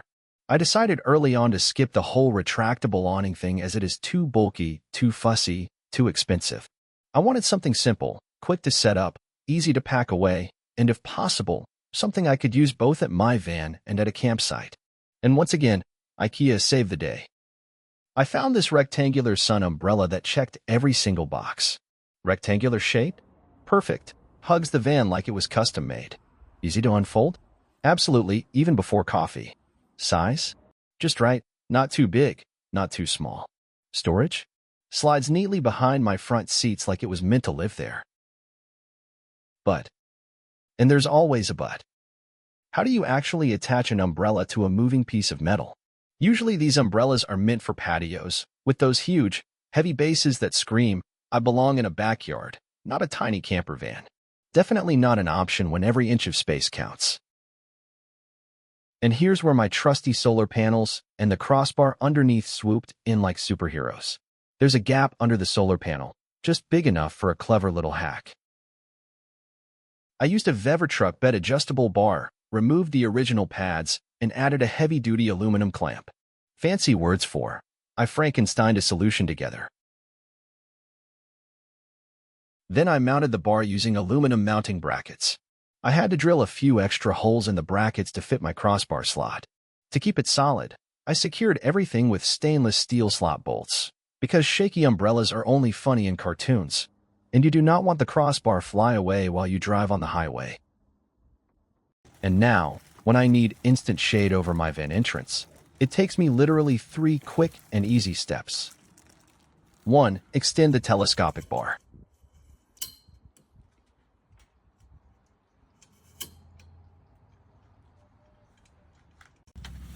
2. Grab the IKEA umbrella.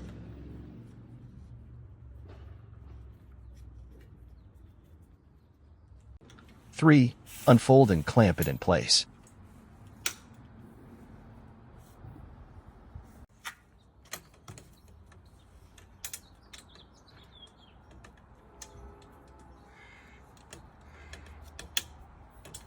And it is done. Instant shady paradise.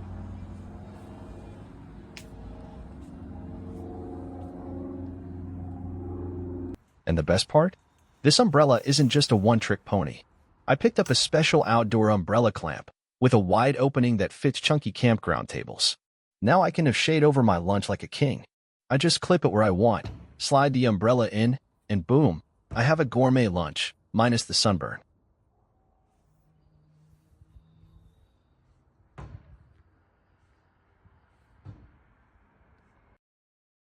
So whether it's by my van or by my feast, this little IKEA hack turned out to be a real game changer.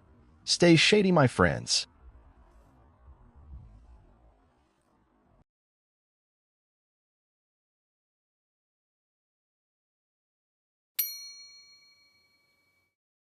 Tired of waking up in a pitch-black van with your blackout shades sealing out every bit of sunlight? Wish your camper felt a little more like home instead of a cave on wheels? Then stick around. This video's got a simple, cozy, and super effective solution you're gonna love. Full blackout sunshades like WeatherTech are a must-have for van life, especially if you're doing a lot of stealth camping. They give you total privacy and help regulate temperature, making your van feel secure and comfortable overnight. But if you're parked at a campsite or not worried about full blackout, adding curtains is a fantastic alternative. There is no more daily routine of putting up and taking down your blinds. Curtains give you quick and easy access to natural light. They add a warm, cozy, home-like vibe to your space. While searching for the perfect curtains for my van, I had a few key goals in mind. I didn't just want anything. I needed something practical, safe, and van life friendly. Here's my wish list. Easy to install. No drilling, no permanent modifications to the van. Lightweight. No heavy rails or hardware that could become a hazard in an emergency. Full coverage. Privacy is a must, so no light gaps allowed. Compatible with my WeatherTech blinds, I wanted the flexibility to use both setups. No interference with van functions. The curtains shouldn't block the sliding door or window operation. I found these curtains for my Sienna minivan camper, and the difference was instant. They completely transformed the vibe, making the space feel warmer, cozier, and a lot more like home. The curtains come in a few color and size options, so it's easy to find a style that fits your setup. Each set includes 2 curtains and the right number of mounting self-adhesive rails, making installation super straightforward. For my Sienna, I went with the 50 by 47 centimeters gray sets. I needed 2 curtains for each side window and 3 for the rear window. That added up to 4 sets total to fully cover all the main windows. They're functional, lightweight, and seriously one of the easiest upgrades I've made to the van. There are multiple benefits of this curtain setup. No damage installation. The self-adhesive curtain rails are super easy to install and don't damage the van's interior. Plus, they're just as easy to remove later if I ever decide to sell the van. Lightweight and safe. The plastic rails are very light, so in the event of an accident, there's no risk of heavy projectiles flying around. Flexible and customizable. With a bit of heat from a heat gun, the rails can be bent to perfectly match the curves of the windows. Works with blackout blinds. The rails are slim enough that I can still slide in my WeatherTech blackout shades when I want to go full stealth mode. Clean look and full coverage. The curtains attach at both the top and bottom, so they stay neatly in place with no gaps. The stretch fabric also adapts to the varying window heights, giving a clean and custom fit. Cozy and private. The fabric allows natural light to filter through, creating a warm, cozy vibe inside while still maintaining privacy. No interference with van functions. Best of all, the sliding doors and windows still work normally. Nothing gets in the way. Installation is easy. Put the rails to size. Use a sharp knife to trim the rails to fit your window. Tip: if your window is wide and one curtain isn't enough, you can use multiple curtains and rails side by side. Shape the rails if needed. Use a heat gun to gently bend the plastic rails so they follow the curve or shape of your window. Mount the rails. Apply the self-adhesive rails on the top and bottom of the window frame. Important: leave a small gap between the rail and the window glass. This makes room for full blackout inserts like WeatherTech blinds. Slide in the curtains. Install the curtains into the top and bottom rails. Seal the sides if needed. If your window has an irregular shape, use transparent cable clips on the sides to hold the curtain in place and close any gaps. I hope you enjoyed seeing how these cozy new curtains transform my camper. They've really made it feel like home. If you like this video, don't forget to give it a thumbs up and subscribe to the channel. I've got plenty more exciting updates and build ideas coming your way.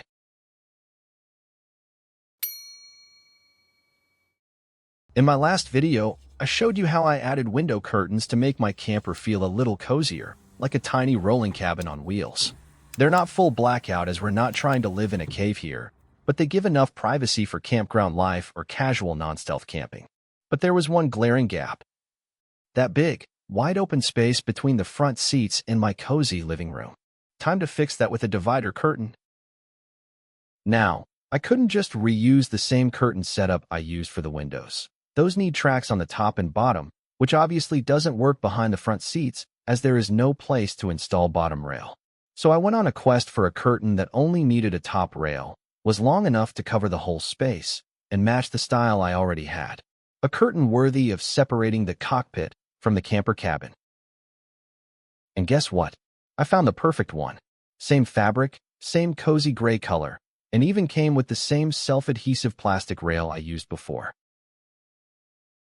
You need 2 sets to cover full width of the car. Only 3 rails out of 4 are necessary as you need to manufacture 3 pieces. Left side section bent at the end to follow the ceiling line. Similar right side section on the opposite side of the car. Middle filler cut to length to close the gap between left and right sections. And all 4 curtains provided in 2 sets are used to make sure gaps in between curtains are easily closed. Only one problem. How do I mount that thing? At first, I had a genius idea, or so I thought. An aluminum angle bracket, bent to follow the headliner's curve. Attach it to the sunroof frame, brace the ends against the plastic side pillars, and then stick the curtain rail to that. But then reality hit me. Do I really want a metal boomerang above my head in case of an accident? Yeah, probably not. So I rethought it. What if I just glued the rail directly to the plastic sunroof frame? The sides wouldn't be glued, so I needed another solution to hold those in place. Cue the light bulb moment in the most unexpected place, my electrical parts box. I had these leftover wire terminals, and suddenly, I felt like MacGyver in a minivan. I popped the plastic covers off the terminals, drilled matching holes into the curtain rail ends, and slid the terminals in. Boom! DIY mounting hooks. Honestly, sometimes I surprise myself. Next, I used a heat gun to gently shape the rail so it would follow the curve of the ceiling. Pro tip: don't overheat it unless you want a Salvador Dali curtain rail. I trimmed off the stopper on the inside end of the rail so the curtain could slide all the way across. Then, I stuck the main part of the rail to the sunroof plastic using its built-in adhesive. As for the ends, I tucked the round part of the wire terminal hook under the side column trim. The rail presses up against it and stays put, simple and secure. Repeat the same steps on the other side. To bridge the gap between the side rails, I cut down a third piece of rail to the right length and stuck it right in the middle. Slid the curtains into the tracks, and just like that, they were up. To tidy up the look and improve privacy, I added some clear cable clips to fix the curtains along the edges and close the gaps. And finally, I used the Velcro straps and holders that came with the curtain set so I can tie them back when not in use, because no one likes being slapped in the face by a rogue curtain while driving. And there you have it. A sleek, cozy divider curtain that gives me privacy, matches the camper's aesthetic, and doesn't try to decapitate me in an emergency. If you found this helpful or at least mildly entertaining, give it a thumbs up and subscribe for more DIY minivan camper ideas and updates. See you in the next one.